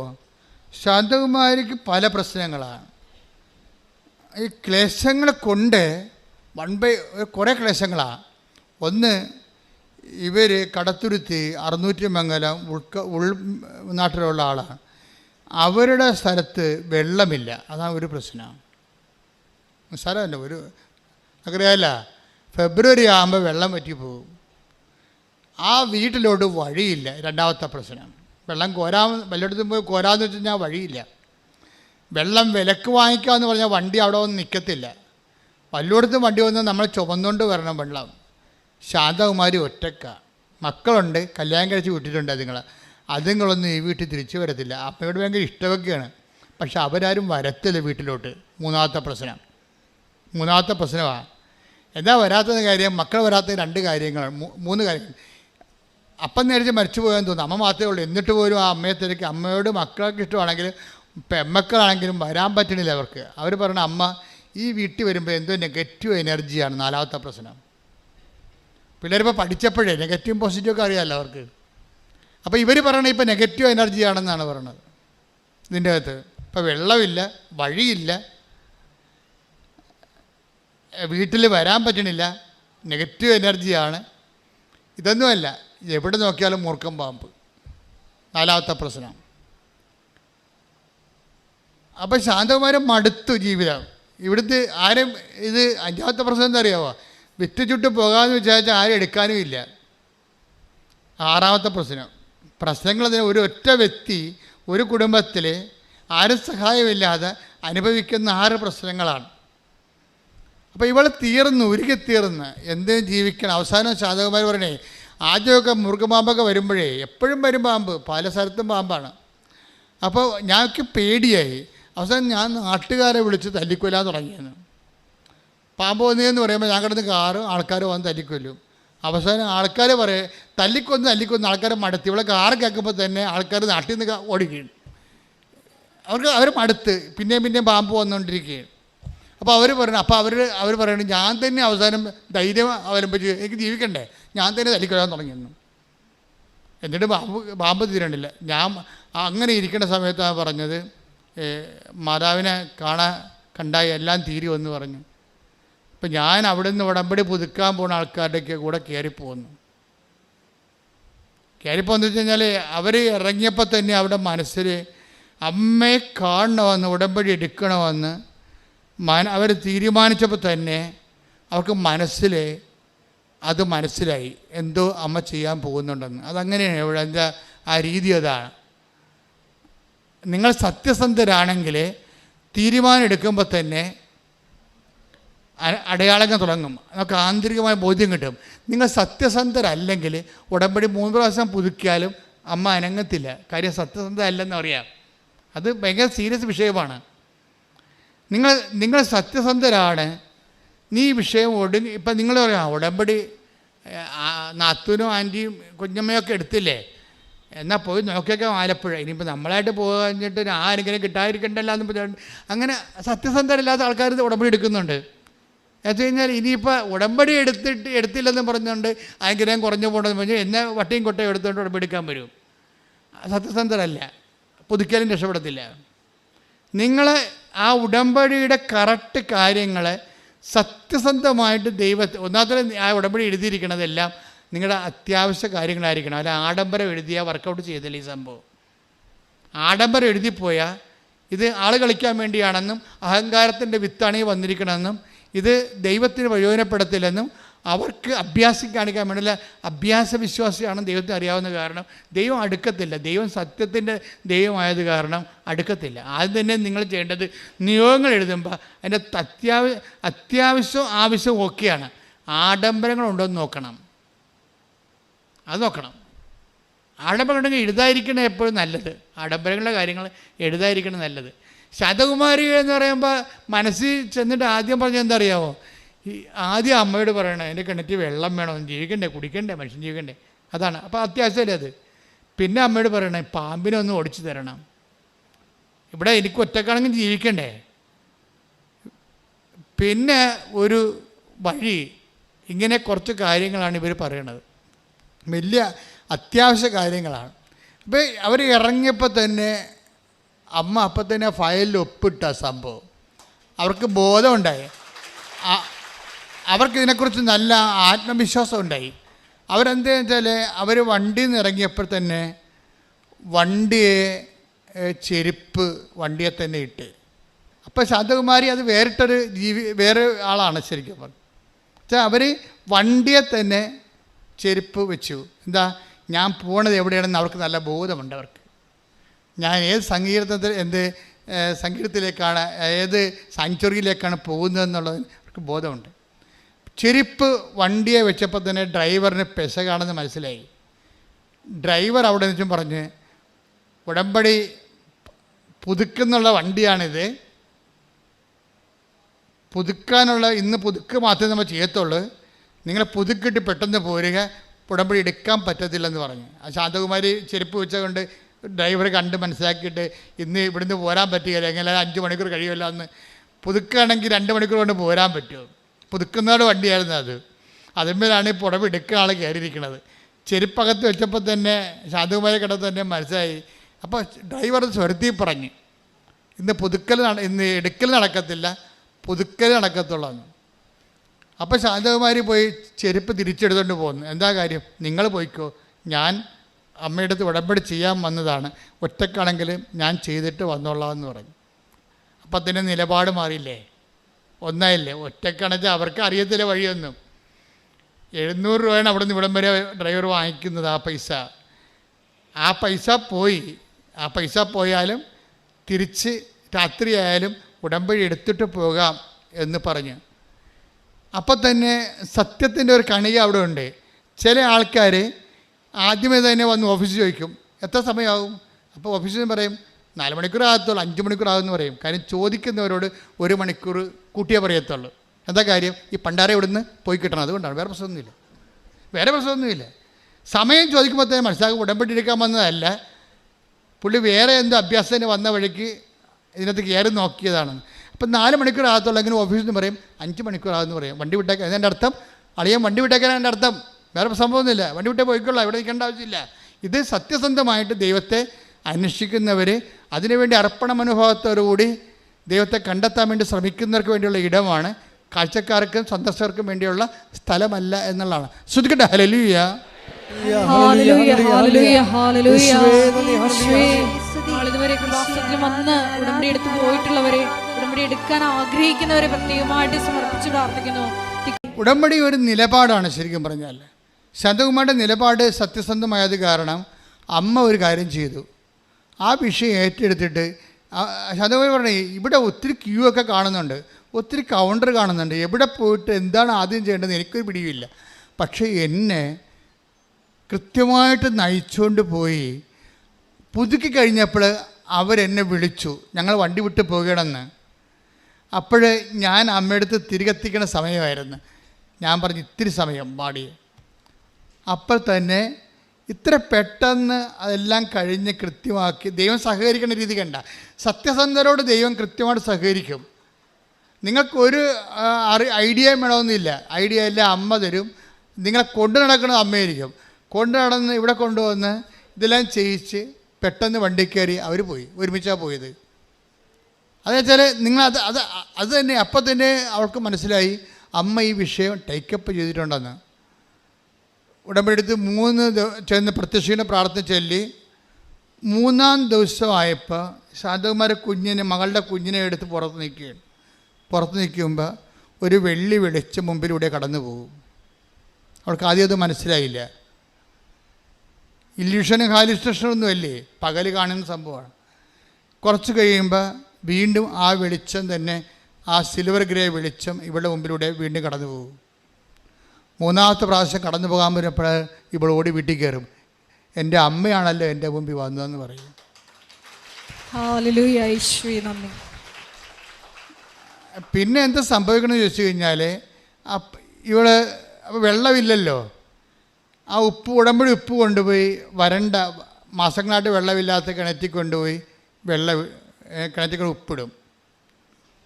ഉപ്പിട്ടും കാര്യം കുഴക്കിണറാണ്, 300-350 അടി താഴെയുള്ള സാധനമാണ്, അവിടെ വെള്ളമില്ല. പക്ഷേ ഉപ്പ് കിണറ്റിൽ കൊണ്ടിട്ട്, കിണറ്റിൽ വെള്ളം ഇല്ലാത്ത സ്ഥലത്ത് ഉപ്പ് കൊണ്ടുപോയിടണത്. ബിഷോപ്രമാണം ചെല്ലും പോരും. കുറച്ച് കഴിഞ്ഞപ്പോൾ മോട്ടർ ആദേശം ചെയ്തിട്ട് മോളിൽ ടാങ്ക് കവിഞ്ഞ് വെള്ളം ഇങ്ങനെ ഒഴുകാൻ തുടങ്ങി. അങ്ങനെ 3 ദിവസം വെള്ളം ഒഴുകിയപ്പോൾ 5:30 മണിക്ക് ഇവൾ നാട്ടുകാരെല്ലാം വിളിച്ച് കേൾപ്പിച്ചു. ഫോണെടുത്ത് പറഞ്ഞ് അമ്മ വെള്ളം തന്ന് പറയുന്നത് കാര്യം വെള്ളം ഇല്ലെന്ന് എല്ലാവർക്കും, ഇവിടെ വീട്ടിൽ വെള്ളമില്ലെന്നും ഇവർക്ക് ഒറ്റയ്ക്ക് കോരി തോന്നുകൊണ്ട് പോകാൻ പറ്റത്തില്ലെന്നും ഇവൾ വെള്ള ദുരന്തത്തിലാണെന്നൊക്കെ അറിയാൻ പറ്റുന്ന ആൾക്കാർക്കെല്ലാം ഇത് വലിയ സംഭവമായി. നമുക്ക് ചിലപ്പോൾ അത്രയും അത് അറിയത്തില്ല, അവിടെ അവർക്കത് മനസ്സിലായിപ്പെട്ടന്ന്. കാര്യം അവർ പറഞ്ഞു ഇപ്പോൾ 1 കൊല്ലമായിട്ടും ഒരു പ്രശ്നമേ ഇല്ല, കൃത്യമായിട്ട് വെള്ളം അമ്മ തന്നുകൊണ്ടിരിക്കുകയാണ്. പിന്നെ ഞാൻ അമ്മയോട് പറഞ്ഞത് മുറുക്കപ്പാമ്പിൻ്റെ കാര്യമാണ്. ആ സാധനത്തിന് 1 കൊല്ലമായിട്ട് കാണാനില്ലെന്ന്. മക്കളെല്ലാം തിരിച്ചു വന്നു, ആ നെഗറ്റീവ് എനർജിയൊക്കെ മാറി, മക്കളെല്ലാം തിരിച്ചു വന്നു. ഇളയൊക്കെ കാനഡയിൽ പോകണമെന്ന് പറഞ്ഞായിരുന്നു. അവിടെ കാര്യം ചെയ്തിട്ടും ശരിയാകത്തില്ല. ഇങ്ങനെ ഒടിഞ്ഞു കെട്ടിയൊരു വീട്ടിലാണ് താമസിക്കണത്. അത് മാറ്റണമെങ്കിൽ സാധാരണ ജോലി ചെയ്യാൻ പറ്റത്തില്ല, പോകണമെന്ന് അമ്മയോട് പറഞ്ഞായിരുന്നു. അവളുടെ കാര്യം ശരിയായി, എല്ലാം പെട്ടെന്ന് ശരിയായി. ഞാനീ സാക്ഷ്യം കേട്ടപ്പോൾ എൻ്റെ മനസ്സിലേ ഉണ്ടായത് എന്താ വെച്ചാൽ, അതായത് ശാന്തകുമാരി പറയുന്ന ഒരു സംഭവമുണ്ട്. ഈശ്വരന്മാരിലുള്ള വിശ്വാസം പോയായിരുന്നു എനിക്ക്. കാര്യം എൻ്റെ ജീവിതത്തിൽ ഇങ്ങനെയല്ലേ സംഭവിക്കണത്. ഇപ്പം ക്ലേശങ്ങൾക്ക് ഇങ്ങനെ ഒരു പ്രശ്നമുണ്ട്. ക്ലേശങ്ങൾ ചില സമയം അത് നിങ്ങൾ ശ്രദ്ധിക്കണതല്ലായിരിക്കും. അവർ പറഞ്ഞ സാക്ഷ്യങ്ങളിൽ നിങ്ങൾ കൈയടിച്ചു, പക്ഷേ എനിക്ക് ഏറ്റവും കൂടുതൽ എന്നെ ടച്ച് ചെയ്തത് എൻ്റെ ഈശ്വരവിശ്വാസം പോയായിരുന്നു എന്നുള്ളതാണ്. ആദ്യമേ പറഞ്ഞവർ എനിക്ക് ഈശ്വരവിശ്വാസം ഇല്ല എന്ന് വെച്ച് കഴിഞ്ഞാൽ ഞാൻ പ്രാർത്ഥിച്ചതൊന്നും ഞാൻ അത്രയും ക്ലേശത്തിലാണ്, അതുകൊണ്ടാണ് എനിക്ക് ഈശ്വരവിശ്വാസം പോയെന്ന് പറയണത്. ഈ ഈശ്വരവിശ്വാസം പോയി കഴിഞ്ഞാൽ പിന്നെ പെട്ടെന്ന് എന്തുകൊണ്ടാണ് ഉടമ്പടി എടുക്കുമ്പോൾ പെട്ടെന്ന് ദൈവാനുഭവത്തിലേക്ക് ആൾക്കാർ വരണത് എന്തുകൊണ്ടാണ്? അതിൻ്റെ കാരണം എനിക്ക് മനസ്സിലായത്, ഈ ഉടമ്പടിയിൽ ഇപ്പം കണക്ഷൻ പോയെന്ന് വിചാരിച്ചു. നമ്മുടെ നമ്മുടെ കടങ്ങൾ കൊണ്ട്, നമ്മുടെ രോഗങ്ങൾ കൊണ്ട്, നമ്മുടെ വീട്ടിലെ മദ്യപാനം കൊണ്ട്, അല്ലെങ്കിൽ വഴക്കുകൾ കൊണ്ട്, അല്ലെങ്കിൽ കേസുകൾ കൊണ്ട്, അയൽവാസികളുമായിട്ടുള്ള പടകൾ കൊണ്ട്, നമ്മുടെ തന്നെ ശരീരവേദന കൊണ്ട്, നമ്മുടെ പ്രാർത്ഥനയ്ക്ക് ഉത്തരം കിട്ടാതെ നമ്മൾ ചില സമയത്ത് നമ്മുടെ ദൈവമായിട്ടുള്ള കണക്ഷൻസ് പോകും. ഈശ്വര വിശ്വാസമല്ല ശരിക്കും പറഞ്ഞാൽ പോണത് കണക്ഷൻസാണ് പോണത്. ദൈവമായിട്ടുള്ള കണക്ഷൻസ് പോകും. ഇങ്ങനെ കണക്ഷൻസ് പോയി കഴിഞ്ഞാൽ അത് ആർക്കും പോകാം, വിശ്വസിച്ചുകൊണ്ടിരിക്കുന്നവർക്കും പോകാം, ഒരിക്കലും വിശ്വാസം ഇല്ലാതിരുന്നവർക്കും പോകാം, ഏത് മതക്കാർക്കും പോകാം. കണക്ഷൻസ് പോകും. ഒന്നിലും പ്രാർത്ഥിക്കാൻ തോന്നുന്നില്ല. എന്തോന്നിന് ആരോട് പ്രാർത്ഥിച്ചിട്ട് എന്ത് കാര്യം, ഒരു ഫലവും ഇല്ലല്ലോ എന്ന് വിചാരിച്ചുകൊണ്ട് പ്രാർത്ഥിക്കാൻ തോന്നാത്ത അവസ്ഥയാണ് കണക്ഷൻസ് പോവുക എന്ന് പറയുന്നത്. ശാന്തകുമാരി അങ്ങനൊരു അവസ്ഥയിലായിരുന്നു, കണക്ഷൻസ് പോയ അവസ്ഥയിലായിരുന്നു. ഈ കണക്ഷൻസ് പോയി കഴിഞ്ഞാൽ നമ്മുടെ ആരുടെ, ഇപ്പം നിങ്ങളുടെ തന്നെയായാലും, ഇപ്പം നിങ്ങൾ കണക്ഷൻസ് പോയിട്ട് ഉടമ്പടി എടുക്കാൻ വേണ്ടി ചിലപ്പോൾ ഇപ്പോൾ കുറേ പ്രാർത്ഥിച്ചിട്ട് കുറേ നാളായി, കുമ്പസാരിച്ചിട്ട് കുറേ നാളായി, പള്ളിപ്പോയിട്ട് കുറേ നാളായി, അല്ലെങ്കിൽ കുടുംബ പ്രാർത്ഥന നടത്തിയിട്ട് കുറേ നാളായി, നിങ്ങൾ കണക്ഷൻസ് പോയ ആൾക്കാരാണെന്ന് വിചാരിച്ചോ. അങ്ങനെ കണക്ഷൻ പോയി കഴിഞ്ഞാൽ പിന്നെ പെട്ടെന്ന് എങ്ങനെയാണ്, ഇപ്പോൾ കറണ്ട് കമ്പി ഇപ്പോൾ ഫേസ് പോയി, നോട്ട് കാണുന്നില്ല എന്നൊക്കെ പറഞ്ഞ് ലൈൻമാൻ പറയത്തില്ലേ. അപ്പോൾ അവർ രണ്ടാമത് കൊണ്ടുവന്ന് അത് ഏണി വെച്ച് കയറി കെട്ടിയിട്ട് പീസ് കെട്ടിയെടുക്കും. പക്ഷേ ഇതുപോലെ എങ്ങനെയാണ് നമ്മൾ ദൈവമായിട്ടുള്ള കണക്ഷൻസ് പോയാൽ പെട്ടെന്ന് ഫീസ് കെട്ടണം എങ്ങനെയാണെന്ന് വെച്ച് കഴിഞ്ഞാൽ ഉടമ്പടിയിൽ അതിൻ്റെ ഐറ്റമുണ്ട്. പലപ്പോഴും സംഭവിക്കുന്നത് ഐറ്റം ഇല്ലാത്തത് കൊണ്ടാണ് ഈ കുഴപ്പം പറയുന്നത്. കണക്ഷൻസ് ആർക്കും പോകാം, ഏത് മതക്കാർക്കും പോകാം, പക്ഷേ അത് ഫീസ് കെട്ടണ ഐറ്റംസ് അവിടെ പ്രാർത്ഥനാ രീതി, ഈ നാക്കുകൊണ്ടിട്ടുള്ള അടി കൊണ്ടൊന്നും കണക്ഷൻസ് ഉണ്ടാകത്തില്ല. അത് എപ്പോഴും നമ്മൾ ശ്രദ്ധിക്കണം. അതിനുള്ള മാർഗം എന്ന് വെച്ച് കഴിഞ്ഞാൽ ഇപ്പം തന്നെ ഉദാഹരണത്തിന് നമ്മൾ യോഹന്നാൻ്റെ സുവിശേഷം എടുത്തേ, യോഹന്നാൻ 16:4. യോഹന്നാൻ 16:4. അവരുടെ സമയം വരുമ്പോൾ ഇത് ഞാൻ പറഞ്ഞിരുന്നു എന്ന് നിങ്ങൾ ഓർമ്മിക്കാൻ വേണ്ടി ഞാനിത് നിങ്ങളോട് പറഞ്ഞിരിക്കുന്നു. ഇത് കണ്ടാ എന്ന് പറഞ്ഞേ, അവരുടെ സമയം വരുമ്പോൾ ഇത് ഞാൻ നിങ്ങളോട് നേരത്തെ പറഞ്ഞിരുന്നുവെന്ന് നിങ്ങൾ ഓർമ്മിക്കാൻ വേണ്ടി അവരുടെ സമയം വരുന്നുമ്പോ തന്നെ ഞാൻ നിങ്ങളോട് ഇത് പറഞ്ഞിരിക്കുന്നു. ഇതിന്റെ പ്രശ്നത്തിൽ ഭയങ്കരമായ ഒരു വചനമാണ്. എന്ന് വെച്ച് കഴിഞ്ഞാൽ അവരുടെ സമയം എന്ന് പറയുന്നൊരു സമയമുണ്ട്, ടൈം ഓഫ് ദി ഈവിൾ. ഈ വല്യമ്മ നെഗറ്റീവ് എന്നൊക്കെ പറഞ്ഞ സംഭവം അതാണ്. Time of the evil. എവിടെ തൊട്ടാലും കിണറ്റിൽ നോക്കിയാൽ വെള്ളമില്ല, ബാധ തുറന്നാൽ മുറുക്കം പാമ്പ്, മക്കളൊക്കെ ഇങ്ങോട്ട് വരാൻ പറ്റണില്ല, ഇങ്ങനെ എല്ലാം അവരുടെ സമയം. ഇങ്ങനെ നമ്മളെ കാണുന്നവരെല്ലാം നമ്മൾ ശത്രുക്കളായി കരുതുന്നു. ബന്ധുക്കളെ സ്വന്തപ്പെട്ടവർ നമ്മളെ കല്യാണത്തിന് പോലും വിളിക്കണില്ല, അവരെ നമ്മൾ ഒഴിവാക്കുന്നു. അവരുടെ സമയം. ഒരു മനുഷ്യപ്രജയാണെങ്കിൽ ഈ അവരുടെ സമയമെന്ന് ഈശോ പറയുന്ന തിന്മയുടെ ശക്തിയുടെ താണ്ഡവ സമയമുണ്ട്. തിന്മയുടെ ശക്തിയുടെ താണ്ഡവ സമയം നമുക്ക് അതൊരു ഇന്നോവേറ്റീവ് ഈബിൾ പോലെയാണ്, ഒഴിവാക്കാൻ പറ്റാത്തൊരു തിന്മയാണ്. ഇത് വന്നു കഴിയുമ്പോഴാണ് ഇവനാണ് ലൈൻ കട്ട് ചെയ്ത് കളയണത്. മനസ്സിലായില്ലേ? ഇവനാണ് ലൈൻ കട്ട് ചെയ്ത് കളയണത്. അവരുടെ സമയത്തായിരിക്കും നിങ്ങൾ ചിലപ്പോൾ IELTS ചിലപ്പോൾ 2 പ്രാവശ്യം തോക്കും, 3 പ്രാവശ്യം തോക്കും, 4ാമത്തെ പ്രാവശ്യം എൻ്റെ അടുത്ത് വന്നിട്ട് എന്നെ എല്ലാവരെയും പ്രാർത്ഥിച്ച് കഴിയുമ്പോൾ പിള്ളേരെന്നെ നാടിക്കയറി പിടിക്കും. നമ്മൾ എന്തടി അച്ഛാ ഇനി എഴുതത്തില്ല കേട്ടാ, എഴുതാൻ കാശില്ലെന്ന് പറയും. പപ്പ എഴുതാൻ വിടത്തില്ല. കാര്യം വേറെ ഒരു അത് കർത്താവിൻ്റെ കയ്യൊക്കെ പിടിക്കണ പോലെ അവസാന പിടുത്തവാ, മുങ്ങിച്ചാകാൻ പോകണമെന്ന് പിടിക്കത്തില്ലേ. അതുപോലെ ഞാൻ ഇവിടെ പ്രാർത്ഥിക്കുമ്പോൾ ചെറുപ്പം കൊച്ചുങ്ങൾ കൈയൊക്കെ എടുക്കും. അച്ഛാ എന്ന് കണ്ണൊക്കെ നിറഞ്ഞ് കവളൊക്കെ വിധവ പറയും, ഇനി എഴുതത്തില്ല, എഴുതാൻ കാശില്ല, പപ്പ എഴുതിക്കത്തില്ല, കുടുംബം തീർന്ന് ഞങ്ങൾ തീരുകയാണെന്ന് പറയും. ഞാൻ നിങ്ങൾ തീരത്തില്ലെന്ന് പറയും. ഞാൻ തിരിച്ചു വന്ന് അമ്മയോട് പറയും, അവർ തീരാൻ പോണ്, തീർക്കരുതെന്ന് പറയും. എന്താ, അവർ ഈ മണ്ണിൽ ചവിട്ടിയിട്ടുണ്ട്, നിന്റെ പ്രത്യക്ഷീകരണം അവർ അംഗീകരിച്ചത് പ്രാർത്ഥന ചൊല്ലിയിട്ടുണ്ട്, അവർ തീരത്തില്ല. ശ്രുതികട്ടെ ഹല്ലേലൂയ. Hallelujah hallelujah hallelujah. യേശുവേ നന്ദി. Hallelujah hallelujah hallelujah. പരിശുദ്ധ പരമ ദിവ്യകാരുണ്യത്തിന് ആരാധനയും സ്തുതിയും പുകഴ്ചയും ഉണ്ടായിരിക്കട്ടെ. അമ്മയുടെ പ്രത്യക്ഷീകരണത്തിൻ്റെ ഒരു സന്നിധാനം ആയിട്ടാണ് മാതാവിനെ പ്രതിഷ്ഠിച്ചിരിക്കുന്നത്. അപ്പോൾ സ്വാഭാവികമായിട്ട് ജനലക്ഷങ്ങൾ പ്രാർത്ഥിക്കുന്ന കാരണം അമ്മ ഈ ഒരു രൂപത്തിൻ്റെ മാധ്യമങ്ങളിലൂടെയാണ് നമ്മളെ അനുഗ്രഹിക്കുന്നത്. അതിൻ്റെ ഏറ്റവും പുതിയ അനുഭവം എന്ന് പറയുന്നത് ആഷ്ബിയ എന്ന് പറഞ്ഞൊരു ദമ്പതികളെ കഴിഞ്ഞ ദിവസങ്ങൾ സാക്ഷ്യം കിടപ്പുണ്ടവരുടെ. ആഷ്ബിയയും ഹസ്ബൻഡും ആണ് സാക്ഷ്യത്തിലുള്ളത്. അവിടെ സാക്ഷ്യം കേട്ട് കഴിഞ്ഞാൽ നമുക്ക് ഒരു കാര്യം മനസ്സിലാവും. കാര്യം അമ്മ ജീവനോടെ അൾത്താറയിൽ വിളങ്ങി നിൽക്കുന്ന പോലെ നമുക്ക് തോന്നും. ഞാൻ ആ സന്നിധാനത്തിലാണ് നിങ്ങളുടെ ജപ്തി നടപടിയും നിങ്ങളുടെ ആശുപത്രി ചീട്ടൊക്കെ വെക്കണത്.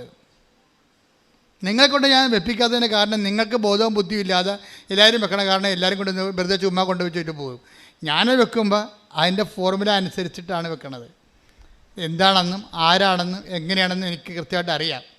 അതിൻ്റെ പ്രത്യേക പ്രെയറുണ്ട്. അതുകൊണ്ടാണ് നിങ്ങളെല്ലാവരും ഞാൻ ആൾക്കാരെ കയറ്റാത്തതിൻ്റെ കാരണം. ആരാ ഉടമ്പടി എടുക്കാൻ വേണ്ടി വരുന്നത് അവരെ മാത്രമാണ് ആൾക്കാരെ കയറ്റത്തുള്ളൂ. ഈ ആഷ്ബിയുടെ സാക്ഷ്യം എന്താ? ആഷ്ബിയുടെ സാക്ഷ്യം ആഷ്ബിയും ഭർത്താവും 9 കൊല്ലമായിട്ട് വർഷങ്ങളായിട്ട് അവർ അവിടെ അമേരിക്ക താമസിക്കുകയാണ്. അപ്പോൾ അവർക്ക് മക്കളില്ല. അതാണ് അവരുടെ പ്രശ്നം. അമേരിക്ക എന്ന് പറയുന്ന ശാസ്ത്രത്തിൻ്റെ അവസാന വാക്കായിട്ടിരിക്കുന്ന ഒരു രാജ്യത്ത് 9 കൊല്ലം മക്കളില്ലെന്ന് വെച്ചാൽ അവർക്ക് മക്കളുണ്ടാകത്തില്ല. IVF എല്ലാവരും എടുത്തു. അവസാനം അവരുടെ സായപ്പ് ഡോക്ടർ തന്നെ പറഞ്ഞു, ഇനി നിങ്ങളുടെ മുമ്പിൽ ഒരു ഓപ്ഷനേ ഉള്ളൂ. എന്താ കാര്യം? അഡോപ്ഷൻ ചെയ്യണമെന്ന് പറഞ്ഞു. ഹല്ലേലൂയ. എല്ലാവരോടും നീതിയോടുകൂടി പെരുമാറുവാൻ ആരാധനയിലൂടെ ഞങ്ങളെ അഭിഷേകം ചെയ്യണമേ. ഹല്ലേലൂയ. ആരാധന ആരാധന യേശുവേ ആരാധന ആരാധന ആരാധന സ്നേഹമേ ആരാധന. പരിശുദ്ധ പരമദിവ്യകാരുണ്യത്തിന് എന്നേരവും ആരാധനയും സ്തുതിയും പുകഴ്ചയും ഉണ്ടായിരിക്കട്ടെ. എൻ്റെ പ്രിയപ്പെട്ടവരെ, നമ്മൾ എങ്ങോട്ടാ ചിന്തിച്ചുകൊണ്ട് പോകണമെന്ന് നോക്കിക്കഴിഞ്ഞാൽ ഇപ്പം ഇവരുടെ വിഷയം കണ്ടല്ലേ, അവരുടെ തീരുമാനം എടുത്ത് ഞങ്ങൾ അഡോപ്ഷൻ തയ്യാറല്ലെന്ന്. അപ്പോൾ അവരോട് അമേരിക്ക വെച്ച് പറഞ്ഞു, നിങ്ങൾ നാട്ടിൽ വരുന്ന കാലത്ത് കൃപാസന മാതാവിനെ കണ്ടാൽ ഈ വിഷയത്തിൽ ശാസ്ത്രം എന്ത് പറഞ്ഞാലും, കാര്യം അവരുടെ ബോഡിയിൽ, ആ ലേഡിയുടെ ബോഡിയിൽ എന്തോ ഒരു ആൻറ്റി കണ്ടൻ്റ് ഉണ്ട്. അത് കാരണമാണ് അവർക്ക് ഈ ജന്മത്ത് കുഞ്ഞുങ്ങളുണ്ടാകത്തില്ല. അതാണ് സയൻസിൻ്റെ ഒരു നിഗമനം എന്ന് പറയണത്. സയൻസിൻ്റെ മുകളിലാണ് വിശ്വാസം എന്ന് പറയണത്. കാര്യം സയൻസ് കൈകാര്യം ചെയ്യേണ്ടത് മനുഷ്യൻ്റെ ബുദ്ധിയും, വിശ്വാസം കൈകാര്യം ചെയ്യണത് ദൈവത്തിൻ്റെ ശക്തിയുമാണ്. കൈയടിച്ച് ശ്രദ്ധിക്കട്ടെ. ഹല്ലേലൂയ.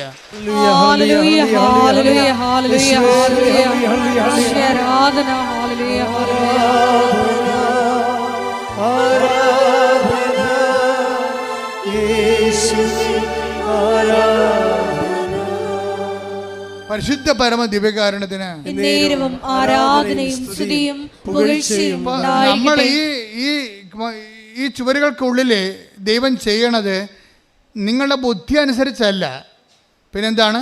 ദൈവത്തിൻ്റെ ശക്തി അനുസരിച്ചാണ് ചെയ്യണത്.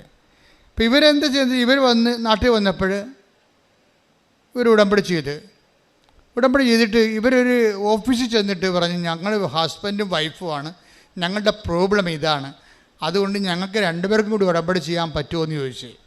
അതാണ് സത്യം എന്ന് പറയണത്. അല്ലാതെ ഇവിടെ ഭർത്താക്കന്മാർ വന്ന് വണ്ടി ഇരുന്നിട്ട് നീ ചെയ്യുമെന്ന് പറയത്തില്ലേ. ഇവർ കുറേ പ്രശ്നങ്ങൾ കടങ്ങളൊക്കെ ഉണ്ട്. അത് ഈ തുമ്പിയെ കൊണ്ട് കല്ലടിപ്പിക്കണ പോലെ ഭാര്യയെ കൊണ്ട് പ്രാർത്ഥിപ്പിച്ച് നേടണം. എന്നിട്ട് ഇവനെന്ത് ചെയ്യണം? ഇവർ പഴയ കലാപരിപാടി തുടങ്ങണം. ഇതിനവൻ വണ്ടിയെ പോയി ഇരിക്കുകയാണ് ഭാര്യ. ഈ മനുഷ്യൻ അങ്ങല്ല, അതിൻ്റെ സത്യമില്ല. നിങ്ങൾ ദൈവത്തിൻ്റെ അടുത്ത് വരുമ്പോൾ സത്യം ഉണ്ടാകണം. ശാന്തകുമാരി സത്യം ഉണ്ടാക്കി. ഡ്രൈവർ പറഞ്ഞ് പറ്റത്തില്ല എന്ന് പറഞ്ഞ് ഞങ്ങളിവിടെ പുതുക്കിയവരൊക്കെ മാത്രമേ ഉള്ളൂ എന്ന് പറഞ്ഞപ്പോൾ ശാന്തകുമാരി നിങ്ങൾ പോയിക്കൊള്ളൂ, ഞാൻ വന്നിരിക്കുന്നത് ഉടമ്പടി ചെയ്യാൻ വേണ്ടിയാണ്, ഞാൻ ഒറ്റക്കടങ്ങനെ വന്നോളാന്ന് പറയുമ്പോൾ അതിൻ്റെ സത്യമുണ്ട്. ഈ ഭർത്താവും ഭാര്യയും വന്ന് ഓഫീസിൽ പറയുകയാണ്, ഒരാൾക്കല്ലേ കയറാൻ പറ്റത്തുള്ളൂ, പക്ഷേ ഞങ്ങളുടെ അവസ്ഥ ഇതാണ്, ഞങ്ങൾക്ക് മക്കളില്ല, അപ്പോൾ ഞങ്ങൾക്ക് ഒരുമിച്ച് പ്രാർത്ഥിക്കാൻ വേണ്ടി ഒരുമിച്ച് ഞങ്ങൾക്ക് ഉടമ്പടി ചെയ്യണം. അതാണ് സത്യം. ഓഫീസിൽ പറഞ്ഞ് ഞങ്ങൾ ഒരുമിച്ച് ഉടമ്പടി ചെയ്തോളാൻ പറഞ്ഞു. ഭർത്താവല്ലേ ഇനിഷ്യേറ്റീവ് എടുത്തിരിക്കണത്. അപ്പോൾ ഭർത്താവ് ആ ഇനിഷ്യേറ്റീവ് എടുത്തിട്ട് ഭാര്യനെ കൊണ്ട് വന്ന് ഉടമ്പടി ചെയ്തേച്ച് മാതാവിൻ്റെ കൈ കൊണ്ട് മാതാവിനെ ഇങ്ങനെ ജെരോളയെ തൊട്ടപ്പോൾ പെട്ടെന്ന് കറണ്ട് അടിക്കണ പോലെ ഷോക്കടിച്ച് കഴിഞ്ഞപ്പോൾ ഇയാൾ അവിടെ നിന്ന് പറയണ, എടി ഇത് വേറെ സ്ഥലമാണ്, ഇത് വല്ലാത്ത അനുഭവമായിപ്പോയി, ദൈവം നമ്മൾ അനുഗ്രഹിച്ച് എന്ന് പറഞ്ഞു. ആ മാസം അവൾ പ്രഗ്നൻ്റ് ആവും. ഇതാണ് ആ മാസം പ്രഗ്നൻ്റ് ആകണം. ഒരു കുഞ്ഞിനെ കൊണ്ടാണ് വന്നിരിക്കണേ. ഈ സന്നിധാനം എന്ന് പറയണത് സന്നിധാനമാണത്. നമ്മുടെ വിഷയം എന്താണ്? നിങ്ങൾ ഉടമ്പടി ചെയ്യുമ്പോൾ ഓർക്കണം, എൻ്റെ സാക്ഷ്യം കൊണ്ട് മാതാവിൻ്റെ പ്രത്യക്ഷീകരണം സ്ഥിരീകരിക്കാൻ സഭയെ സഹായിക്കണമേ. അതല്ലേ പ്രാർത്ഥന? അതല്ലേ സത്യം? അല്ല എൻ്റെ സാക്ഷ്യം കൊണ്ട് ആൾക്കാരെന്താ പറയണത്? ഞാൻ സാക്ഷ്യം പറയണം, അപ്പം നാട്ടുകാർ കേൾക്കത്തില്ലേ, അയൽവാസികൾ കേട്ടില്ലേ, എന്നെ കളിയാക്കത്തില്ലേ എന്നാ പറയണത്. അത് സത്യമല്ല. അവരുടെ ഉടമ്പടി വർക്കൗട്ട് ചെയ്യത്തില്ല. കാര്യം നിങ്ങളെ ഒത്തിരി പേര് സാക്ഷ്യം പറയാതെ തലയെ തുണിയിട്ട് ദൈവത്തിൻ്റെ അനുഗ്രഹം ഉടമ്പടി വെച്ച് അടിച്ചു മാറ്റിയിട്ട് നടക്കുന്നുണ്ട്. നിങ്ങളുടെ തലവെട്ടി കളയുന്ന ദൈവം. എന്താ കാര്യം? നിങ്ങൾ ഹിപ്പോക്രാറ്റുകളാണ്, കാപട്യമുള്ളവരാണ്. ഒന്നുറങ്ങി നേരം വിളിക്കത്തില്ലേ. ഇനിയുണ്ട് ദിവസങ്ങൾ. ഇനി നിനക്ക് പ്രശ്നം വന്നാൽ പഴയതുപോലെ ഭാര്യനെ കൊണ്ട് ഉടമ്പടിക്കുകയോ ഭാര്യയുടെ ഉടമ്പടിത്തിരിക്കണമെന്നുണ്ടെങ്കിൽ നാട്ടുകാരെ കേൾക്കുമെന്ന് പറഞ്ഞുകൊണ്ട് സാക്ഷ്യം പറയാൻ മുങ്ങാന്ന് വെച്ച് കഴിഞ്ഞാൽ മുങ്ങാൻ പറ്റത്തില്ല. മുങ്ങിയവൾ ആരായാലും പൊങ്ങാൻ നിവർത്തിയില്ല. എന്താ കാര്യം? സത്യത്തിൻ്റെ സന്നിധാനമാണ്. ശ്രദ്ധിക്കട്ടെ. രക്ഷിക്കുന്ന നമ്മുടെ മുമ്പിൽ ഒരു വഴിയുമില്ല. കഴിഞ്ഞ ദിവസങ്ങളിൽ അയാളുടെ പേര് ഞാൻ പറഞ്ഞു, ഞാൻ വെളുപ്പിനെ ഇട്ടിട്ടുണ്ട് സാക്ഷ്യം. അദ്ദേഹം ഒരു കോതമംഗലംകാരനാണ്, കോതമംഗലം ഇടവക തന്നെ ഉള്ള ആളാണ്. അതിന് സാക്ഷ്യം ഇതാണ്, കടങ്ങൾ ഭയങ്കരമായി. അപ്പോൾ അവർ ആരോ വിളിച്ചു പറഞ്ഞു, ഞങ്ങളിന്ന് വൈകുന്നേരം എല്ലാവരും കൂടി നിങ്ങളുടെ വീട്ടിൽ വരുന്നുണ്ടെന്ന് പറഞ്ഞു. അപ്പം കടക്കാർ പറയാൻ നമുക്കറിയാമല്ലോ, അവർ വന്നിട്ട് തോന്നിയ ദിവസം പറയും. അപ്പം മാന്യന്മാരായിട്ട് പൊറുക്കുന്നവരെ സംബന്ധിച്ചിടത്തോളം അയൽവാസികൾ ചോദിക്കും അവരെന്തിനാ വന്നത്, വന്ന് പറയുമ്പോൾ നമ്മുടെ ഇടം നഷ്ടപ്പെടും. അപ്പോൾ നമുക്ക് ഭയങ്കര ക്ഷീണമാണ്, അഭിമാനം പോകും. അപ്പോൾ ഇയാൾക്ക് ടെൻഷനാണ്. ഇയാൾ കാക്കനാട് ജോലി ചെയ്യാണ്. കാക്കനാട് ജോലി ചെയ്യുന്ന ആൾ, അയാൾക്ക് ടെൻഷൻ കാരണം അയാൾ ഹാഫ് ലീവ് കഴിഞ്ഞപ്പോൾ ചുമ്മാ റിസൈൻ ചെയ്യല്ല, ഒപ്പിട്ടിട്ട് പോകുന്നു. പക്ഷേ എന്ന് പറയുന്നത് ഞാൻ ഒപ്പിട്ട് കമ്പനിയുടെ പുറത്തിറങ്ങി. തുച്ഛമായ ചെറിയ കമ്പനിയാണ്. എനിക്ക് അവിടെ ഇരിക്കാൻ പറ്റുന്നില്ല പേടിച്ചിട്ട്. ഞാൻ പുറത്തിറങ്ങിയിട്ട് ഞാൻ തെക്ക് വടക്ക് നടക്കുകയാണ്. ഇവിടെ വെറുതെ ഒപ്പിട്ടാണ്. അവിടെ ഇരിക്കാൻ പറ്റാഞ്ഞ കാരണം, കമ്പനി ഇരുന്ന് മനസ്സമാധാനം ജോലി ചെയ്യാൻ പറ്റാഞ്ഞ കാരണം ഞാൻ ഒപ്പിട്ട് ലീവെടുത്ത് ഹാഫ് ലീവെടുത്ത് ഞാൻ പുറത്തിറങ്ങിയിട്ട് ഇവിടെ പോകാനാ, ഞാൻ അങ്ങോട്ടും ഇങ്ങോട്ടും നടക്കണം. അപ്പം എനിക്ക് തോന്നി ആലപ്പുഴക്ക് പോകാം, അമ്മയടുത്ത് പോയിരിക്കാമെന്ന്. കണ്ടാ, ഇവിടെ വന്ന് ആ മനുഷ്യൻ ഇരുന്ന് സന്ധ്യ വരെ വെറുതെ ഇരുന്നിട്ട് കണ്ണീരോടെ കാര്യം പറഞ്ഞു. എന്നിട്ട് ഈ മനുഷ്യൻ സന്ധ്യ ആയപ്പോൾ ഇവിടുന്ന് പോയി. അയാൾ പറഞ്ഞു, ഞാൻ കോതമംഗലമൊക്കെ എത്തിയപ്പോൾ 11:15 രാത്രി. പക്ഷേ എനിക്ക് വല്ലാത്തൊരു ധൈര്യം കിട്ടി. ഞാൻ ആ സമയത്ത് തന്നെ അമ്മ എൻ്റെ മനസ്സിൽ തോന്നിച്ച് അവനെ വിളിക്കാൻ. ഞാനൊന്ന് രാത്രി ചെന്ന ഉടനെ അവനെ വിളിച്ചു. അവൻ വരുമെന്ന് പറഞ്ഞൊരു പേടിച്ചിട്ടാണ് ഈ മനുഷ്യൻ ജില്ല വിട്ട് പോന്നിരിക്കുന്നതാണ്. അവൻ തിരിച്ച് ചെല്ലുമ്പോൾ ഇരട്ട് ധൈര്യത്തോടെ ചെന്നിരിക്കുകയാണ്. അവനെ തിരിച്ച് വിളിച്ച്, ചേട്ടാ ഇതാണ് എൻ്റെ അവസ്ഥ. ഉടനെ അയാൾ കൂളായിട്ട് പറയുകയാണ്, അതിനെന്താ നിങ്ങൾക്ക് പൈസ കിട്ടുമ്പോൾ തന്നാൽ മതിയൊന്നും.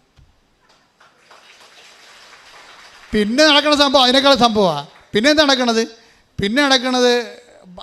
പെണ്ണിൻ്റെ അപ്പം വിളിച്ചു ചോദിച്ചു, പറഞ്ഞ് എനിക്ക് വയസ്സല്ലേ, ഞാൻ കട നടത്തുകയാണ്, നീ അവിടെ കടയിൽ വന്ന് നിൽക്ക്, നിനക്കിപ്പോൾ അവിടുത്തെ പണി ചെറിയ പണിയല്ലേ, അതിനെക്കൂടെ ശമ്പളം കിട്ടി കടയിൽ വന്ന് നിൽക്കുക.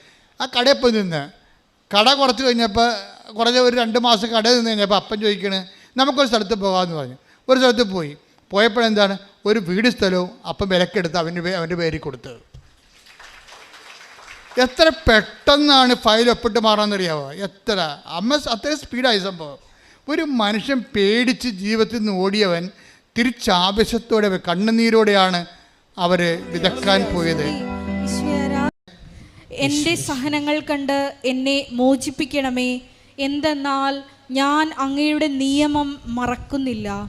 എൻ്റെ സഹനങ്ങൾ കണ്ട് എന്നെ മോചിപ്പിക്കണമേ, എന്തെന്നാൽ അങ്ങയുടെ നിയമം ഞാൻ മറക്കുന്നില്ല. ഇപ്പം സഹനവും നിയമവും തമ്മിലാണ് ബന്ധപ്പെട്ടിരിക്കുന്നത്. നിയമം എന്ന് പറഞ്ഞാൽ എന്താണ്? ഉടമ്പടി. അതാ സങ്കീർത്തനം 119, 153 എന്താ പറയണത്? എൻ്റെ സഹനങ്ങൾ കണ്ട് എന്നെ മോചിപ്പിക്കണമേ, എന്തെന്നാൽ ഞാൻ അങ്ങയുടെ നിയമങ്ങൾ പാലിക്കുന്നു. അപ്പൊ നിയമം എന്ന് പറയുന്നത് വാഗ്ദാനം, അതുപോലെ വാഗ്ദാനം, നിയോഗം, അതുപോലെ തന്നെ നിയമം എന്ന് പറയുന്നത് നമ്മൾ നിറവേറ്റാനുള്ള ജീവിതം. അപ്പോൾ ഈ നിയമവും അത് പറയുന്ന കവനൻറ്റും ഉടമ്പടിയും നമ്മുടെ സഹനവും തമ്മിലാണ് കണക്ട് ചെയ്തിരിക്കുന്ന ദൈവം. നിങ്ങൾക്ക് സഹനമുണ്ടോ, ഓൾറെഡി നിങ്ങൾ ഉടമ്പടിയിൽ നിങ്ങൾക്ക് ഉടമ്പടി എടുക്കേണ്ട സാഹചര്യമാണ് ഉള്ളത്. കണ്ണീരിന് നമുക്ക് ചെയ്യാനുള്ള മറുപടി എന്താണ്? കവനൻ്റാണ്. അപ്പോൾ അതുകൊണ്ടാണ് സങ്കീർത്തനം പറയണത്. ഒന്ന് വായിച്ച് 53-54 വായിച്ച്. എൻ്റെ സഹനങ്ങൾ കണ്ട് എന്നെ മോചിപ്പിക്കണമേ, എന്തെന്നാൽ ഞാൻ അങ്ങയുടെ നിയമം മറക്കുന്നില്ല. എനിക്ക് വേണ്ടി വാദിച്ച് എന്നെ വിടുവിക്കണമേ, അങ്ങയുടെ വാഗ്ദാനം അനുസരിച്ച് എനിക്ക് ജീവൻ നൽകണമേ. അപ്പോൾ നമ്മൾക്ക് വേണ്ടി വാദിക്കാൻ, നമ്മളെ സപ്പോർട്ട് ചെയ്യാൻ ദൈവത്തിന് ഉള്ള ഒരു അവസരമായിട്ടാണ് നമ്മുടെ കണ്ണീര് കാലം വരണത്. കാര്യം എന്താണ്? ദൈവത്തിൻ്റെ മകനാണ് നമ്മളല്ലേ, ദൈവത്തിൻ്റെ മകളാണ്. അപ്പോൾ ദൈവത്തിന് നമ്മുടെ ജീവിതത്തിൽ ഭയങ്കരമായ ഉത്തരവാദിത്വമുണ്ട്. അതുകൊണ്ട് നമ്മളിങ്ങനെ സഹിച്ച് കണ്ണീരിട്ട് ജീവിക്കുന്നത് ദൈവഹിതമല്ല. അപ്പോൾ നിൻ്റെ കണ്ണ് നിറഞ്ഞാൽ ഉടനെ കർത്താവിൻ്റെ അകത്ത് ഇടപെടും, നിനക്ക് വേണ്ടി വാദിക്കും. അതാണ് ജോബ് പറയണത്. ജോബ് എടുത്ത് 16, 20, 21. സ്നേഹിതന്മാർ എന്നെ പരിഹസിക്കുന്നു, സ്നേഹിതന്മാർ എന്നെ പരിഹസിക്കുന്നു, സ്നേഹിതന്മാർ എന്നെ പരിഹസിക്കുന്നു. എന്റെ കണ്ണുകൾ ദൈവസന്നിധിയിൽ കണ്ണീരൊഴുക്കുന്നു. ഒരുവൻ അയൽക്കാരന്റെ മുൻപിൽ വാദിക്കുന്നത് പോലെ അത് എനിക്ക് വേണ്ടി ദൈവത്തിന്റെ മുൻപിൽ ന്യായവാദം നടത്തട്ടെ. ഈ കണ്ണീര് മതി നമുക്ക് വേണ്ടി ദൈവതിരുസന്നിധിയിൽ ന്യായവാദം നടത്താൻ. അതാണ് അപ്പോൾ ആ കോതമംഗലത്തെ മനുഷ്യൻ സംഭവിച്ചത്. അതാണ് അയാളുടെ അവസ്ഥ സത്യസന്ധമായിരുന്നു. അയാളുടെ അഭ്യാസം കാണിക്കാനും ആഡംബരം കാണിക്കാനും അല്ല, ഒന്ന് പിഴച്ചു പോകാൻ വേണ്ടി ഈ ഭൂമിയിൽ. അതിനുവേണ്ടി വേറെ ഒരിടത്തും പോയില്ല. അയാളെ സൃഷ്ടിച്ച ദൈവത്തിൻ്റെ മുമ്പിൽ അയാൾ വന്ന് കണ്ണീരിടുകയാണ്. കണ്ണീര്, സത്യത്തിൻ്റെ കണ്ണീര് അയാൾക്ക് വേണ്ടി വാദിക്കുകയാണ്. ദൈവം ആ വിഷയം ഏറ്റെടുക്കുകയാണ് ചെയ്യണത്. ഇതെന്ന് വെച്ചാൽ നമ്മുടെ സഹനം എന്ന് പറയുമ്പോൾ തന്നെ അതൊരു മെരിറ്റാണ്. നമ്മുടെ സഹനമില്ലേ, നിങ്ങളുടെ എന്ത് സഹനമായിക്കട്ടെ, ഓരോരുത്തർക്കും ഓരോ സഹനമാണല്ലോ. വിദ്യാർത്ഥികൾക്ക് പരീക്ഷയുടെ സഹനം, തോൽവിയുടെ സഹനം, കച്ചവടക്കാർക്ക് നഷ്ടത്തിൻ്റെ സഹനം, കല്യാണം കഴിച്ചവർക്ക് ഭർത്താവിൻ്റെ ഭാര്യയോട് മാനസികമായി ഉണ്ടാക്കുന്ന ഞെരുക്കത്തിൻ്റെ സഹനം, ഓരോരുത്തർക്കും ഓരോരോ സഹനമാണ്. ഈ സഹനമാണ് നമ്മുടെ മെരിട്ടെന്ന് പറയുന്നത്. ഉടമ്പടിയുടെ മെരിട്ടെന്ന് പറയുന്നത് എന്താണ്? അതെന്തെങ്കിലും ഒരു പോസിറ്റീവായിട്ടല്ല, അത് നെഗറ്റീവാണ്. നിനക്ക് ഉടമ്പടി എടുക്കാൻ യോഗ്യത ഉണ്ടെന്ന് അറിയണമെങ്കിൽ നിനക്ക് സഹനം ഉണ്ടെങ്കിൽ യോഗ്യത ഉണ്ടെന്ന് പറയും. സഹനമാണ് നമ്മുടെ യോഗ്യത എന്ന് പറയണത്. എന്ന് വെച്ച് കഴിഞ്ഞാൽ കർത്താവ് പറഞ്ഞാണ് സത്യം, ഇവിടെ എപ്പോഴും പാവപ്പെട്ടവരുണ്ടായിരിക്കും. ഈശോ സിസ്റ്റത്തെക്കുറിച്ച് ഈശോയോട് സംസാരിച്ചപ്പോൾ ഈശോ പറഞ്ഞത് എന്താണ്? പാവങ്ങൾ, ഇസങ്ങൾ മാറാം, ഭരണങ്ങൾ മാറാം, പാവങ്ങൾ എപ്പോഴും നിങ്ങളുടെ കൂടെ ഉണ്ടായിരിക്കും, അവരുടെ കൂടെ ഞാനുണ്ടായിരിക്കുമെന്ന്. കൈയടിച്ച് ശ്രദ്ധിക്കട്ടെ. ഹല്ലേലൂയ. പാവങ്ങൾ എപ്പോഴും നിങ്ങളുടെ കൂടെ ഉണ്ടായിരിക്കും. ശ്രദ്ധിക്കട്ടെ. ഹല്ലേലൂയ. മത്തായി 26:11. ദരിദ്രർ എപ്പോഴും നിങ്ങളോട് കൂടെയുണ്ട്, ഞാനാകട്ടെ എപ്പോഴും നിങ്ങളോട് കൂടെ ഉണ്ടായിരിക്കുകയില്ല. അത് നിത്യതയെക്കുറിച്ച് ഈശോ പറയുമ്പോഴാണ് പറയണത്. പക്ഷേ ഈശോ അവസാനം പറയുന്നുണ്ട്, I will be with U unto the last. അതാണ് ഈ കോണ്ടസ്റ്റിൽ നമ്മൾ ലൂപ്പ് ചെയ്യേണ്ടത്. എന്ന് വെച്ച് കഴിഞ്ഞാൽ കർത്താവ് സ്വർഗസ്ഥയിലേക്ക് പിരിഞ്ഞു പോകുന്ന സമയത്ത് പറയും, ഞാൻ അരൂപിയിലെ I will be with you, അന്ത്യകാലം വരെ ഞാൻ നിങ്ങളുടെ കൂടെ ഉണ്ടായിരിക്കും. ഈ കൂടെ ഉണ്ടെങ്കിലും കൂടെ ഉണ്ടാകാത്ത അനുഭവത്തിനാണ് കമ്മ്യൂണിക്കേഷൻ കർട്ടൈൽ എന്ന് പറയുന്നത്. കൂടെ ഉണ്ട്, പക്ഷെ വി ഡോണ്ട് ഫീൽ ഇറ്റ്. ഇത് ഒരു ആധ്യാത്മിക ദുരന്തമാണ്. ദൈവത്തിൻ്റെ വാഗ്ദാനം അനുസരിച്ചുകൊണ്ട് I will be with you unto the last, അവസാന ശ്വാസം വരെയും ഭൂമിയുടെ ലോകത്തിൻ്റെ അവസാനം വരെയും ഞാൻ നിൻ്റെ കൂടെ ഉണ്ടാകും. മത്തായി 28:20. യുഗാന്തം വരെ എന്നും ഞാൻ നിങ്ങളോട് കൂടെ യുഗാന്ത്യം വരെ ഞാൻ എന്നും നിങ്ങളുടെ കൂടെ ഉണ്ടായിരിക്കും. ഇപ്പൊ കർത്താവ് നമ്മുടെ കൂടെ ഉണ്ട്, പക്ഷെ വി ഡോണ്ട് ഫീൽ ഇറ്റ്. നോക്കിയേ, ഇപ്പോൾ സൂര്യനുണ്ട്, സൂര്യന് ചൂടുണ്ട്, പക്ഷെ നമ്മളത് ഫീൽ ചെയ്യുന്നില്ല. എന്താ കാര്യം? മോളിൽ റൂഫുള്ളത് കൊണ്ട് അല്ലേ? ഇതുപോലെ ദൈവം നമ്മുടെ കൂടെ ഉണ്ടാകും, പക്ഷെ കമ്മ്യൂണിക്കേഷൻ കട്ടയില്ല, നമുക്കത് ഫീൽ ചെയ്യുന്നില്ല. സങ്കടത്തിന് അങ്ങനെ ഒരു കുഴപ്പമുണ്ട്. സങ്കടകാലത്തിന് അതാണ് ആ സമയം എന്ന് പറയണത്. ഈശോ 16:4 പറഞ്ഞില്ലേ, ആ സമയം വരുമ്പോൾ ഇത് ഞാൻ നിങ്ങളോട് നേരത്തെ പറഞ്ഞിരുന്നുവെന്ന്. ആ സമയം വരുമ്പോൾ ഇത് ഞാൻ പറഞ്ഞിരുന്നു എന്ന് നിങ്ങൾ ഓർമ്മിക്കാൻ വേണ്ടി ഞാൻ ഇത് നിങ്ങളോട് പറഞ്ഞിരിക്കുന്നു. എപ്പോഴും ബിവെയർ ഓഫ് ദാറ്റ് ടൈം. ഒരു സമയം എപ്പോഴായാലും നമ്മുടെ മുമ്പിൽ വരും, പ്രത്യക്ഷപ്പെടും. ദുഃഖത്തിൻ്റെ, ദൈവത്തെ പോലും ഫീൽ ചെയ്യാത്ത, പ്രാർത്ഥിച്ചിട്ടും കേൾക്കാത്ത ഒരു ടൈം. ആ ടൈം വരുമ്പോൾ പിന്നെ എന്താ നമ്മുടെ മുമ്പിലുള്ള ഓപ്ഷൻ? എന്താ ചെയ്യാൻ പറ്റണത്? ആ സമയം വരുമ്പോൾ ഞാനിത് പറഞ്ഞിരുന്നുവെന്ന്, അപ്പം നേരത്തെ പറഞ്ഞിട്ടുള്ള കാര്യങ്ങൾ നമ്മൾ ശ്രദ്ധിക്കണമെന്ന്. മനസ്സിലായില്ലേ? നമ്മുടെ പ്രസൻറ്റ് ടൈമിൽ നമുക്ക് കമ്മ്യൂണിക്കേഷൻ കട്ടയിലായി കഴിഞ്ഞു കഴിഞ്ഞാൽ, ദൈവമായിട്ടുള്ള ബന്ധങ്ങൾ പോയി പ്രാർത്ഥിക്കാൻ പറ്റാതെ വന്നാൽ പിന്നെ ഉള്ള എമർജൻസി ആയിട്ടുള്ള നടപടി എന്താണ്? പണ്ട് കർത്താവ് പറഞ്ഞത് നമ്മൾ ഓർക്കണം. അതിനാണ് ഈ ബൈബിൾ എന്ന് പറയുന്നത്. ശ്രുതികടെ ഹല്ലേലൂയ. Hallelujah, hallelujah, hallelujah. ഇത് നേരത്തെ കർത്താവ് ഇവിടെ ജീവിച്ചിരുന്ന കാലത്ത് പറഞ്ഞ കാര്യങ്ങളാണ്. ഇവിടെ കമ്മ്യൂണിക്കേഷൻ കട്ടലായി കഴിഞ്ഞ് ദൈവത്തിൻ്റെ ഫീൽ നമുക്കുണ്ടാകുന്നില്ല, പ്രാർത്ഥിക്കാൻ പറ്റാതെ വന്നാൽ നേരത്തെ കർത്താവ് പറഞ്ഞത് നമ്മൾ അരമണിക്കൂർ വായിക്കും. ഉടമ്പടി നമ്മൾ അരമണിക്കൂർ വചനം വായിക്കണില്ലേ? അതാണ് സംഭവം. ഇതാ കമ്മ്യൂണിക്കേഷൻ എങ്ങാനും കട്ടായി ചെയ്താൽ കട്ട് ആകാതിരിക്കാൻ വേണ്ടി നേരത്തെ കർത്താവ് പറഞ്ഞത് നമ്മളെന്ത് ചെയ്യും? അത് നമ്മൾ അവൻ പറഞ്ഞതുപോലെ നമ്മൾ ചെയ്യും. ഇവിടെയാണ് ഈ പത്രം കൊടുപ്പൊക്കെ വരണത്. ഇവിടെയാണ് നമ്മുടെ ആതുര സേവനങ്ങൾ വരണത്. എന്താണ്? നേരത്തെ അവൻ പറഞ്ഞതാണ്. ഇപ്പോൾ അവരുടെ കമ്മ്യൂണിക്കേഷൻ ഇല്ല. അപ്പോൾ നേരത്തെ പറഞ്ഞ അനുസരിച്ച് അവൻ പറഞ്ഞ പോലെ നമ്മളിപ്പോൾ ചെയ്യുകയാണ്. അതാണ് കവനൻ്റ്. കൈയടിച്ച് ശ്രുതികടെ ഹല്ലേലൂയ.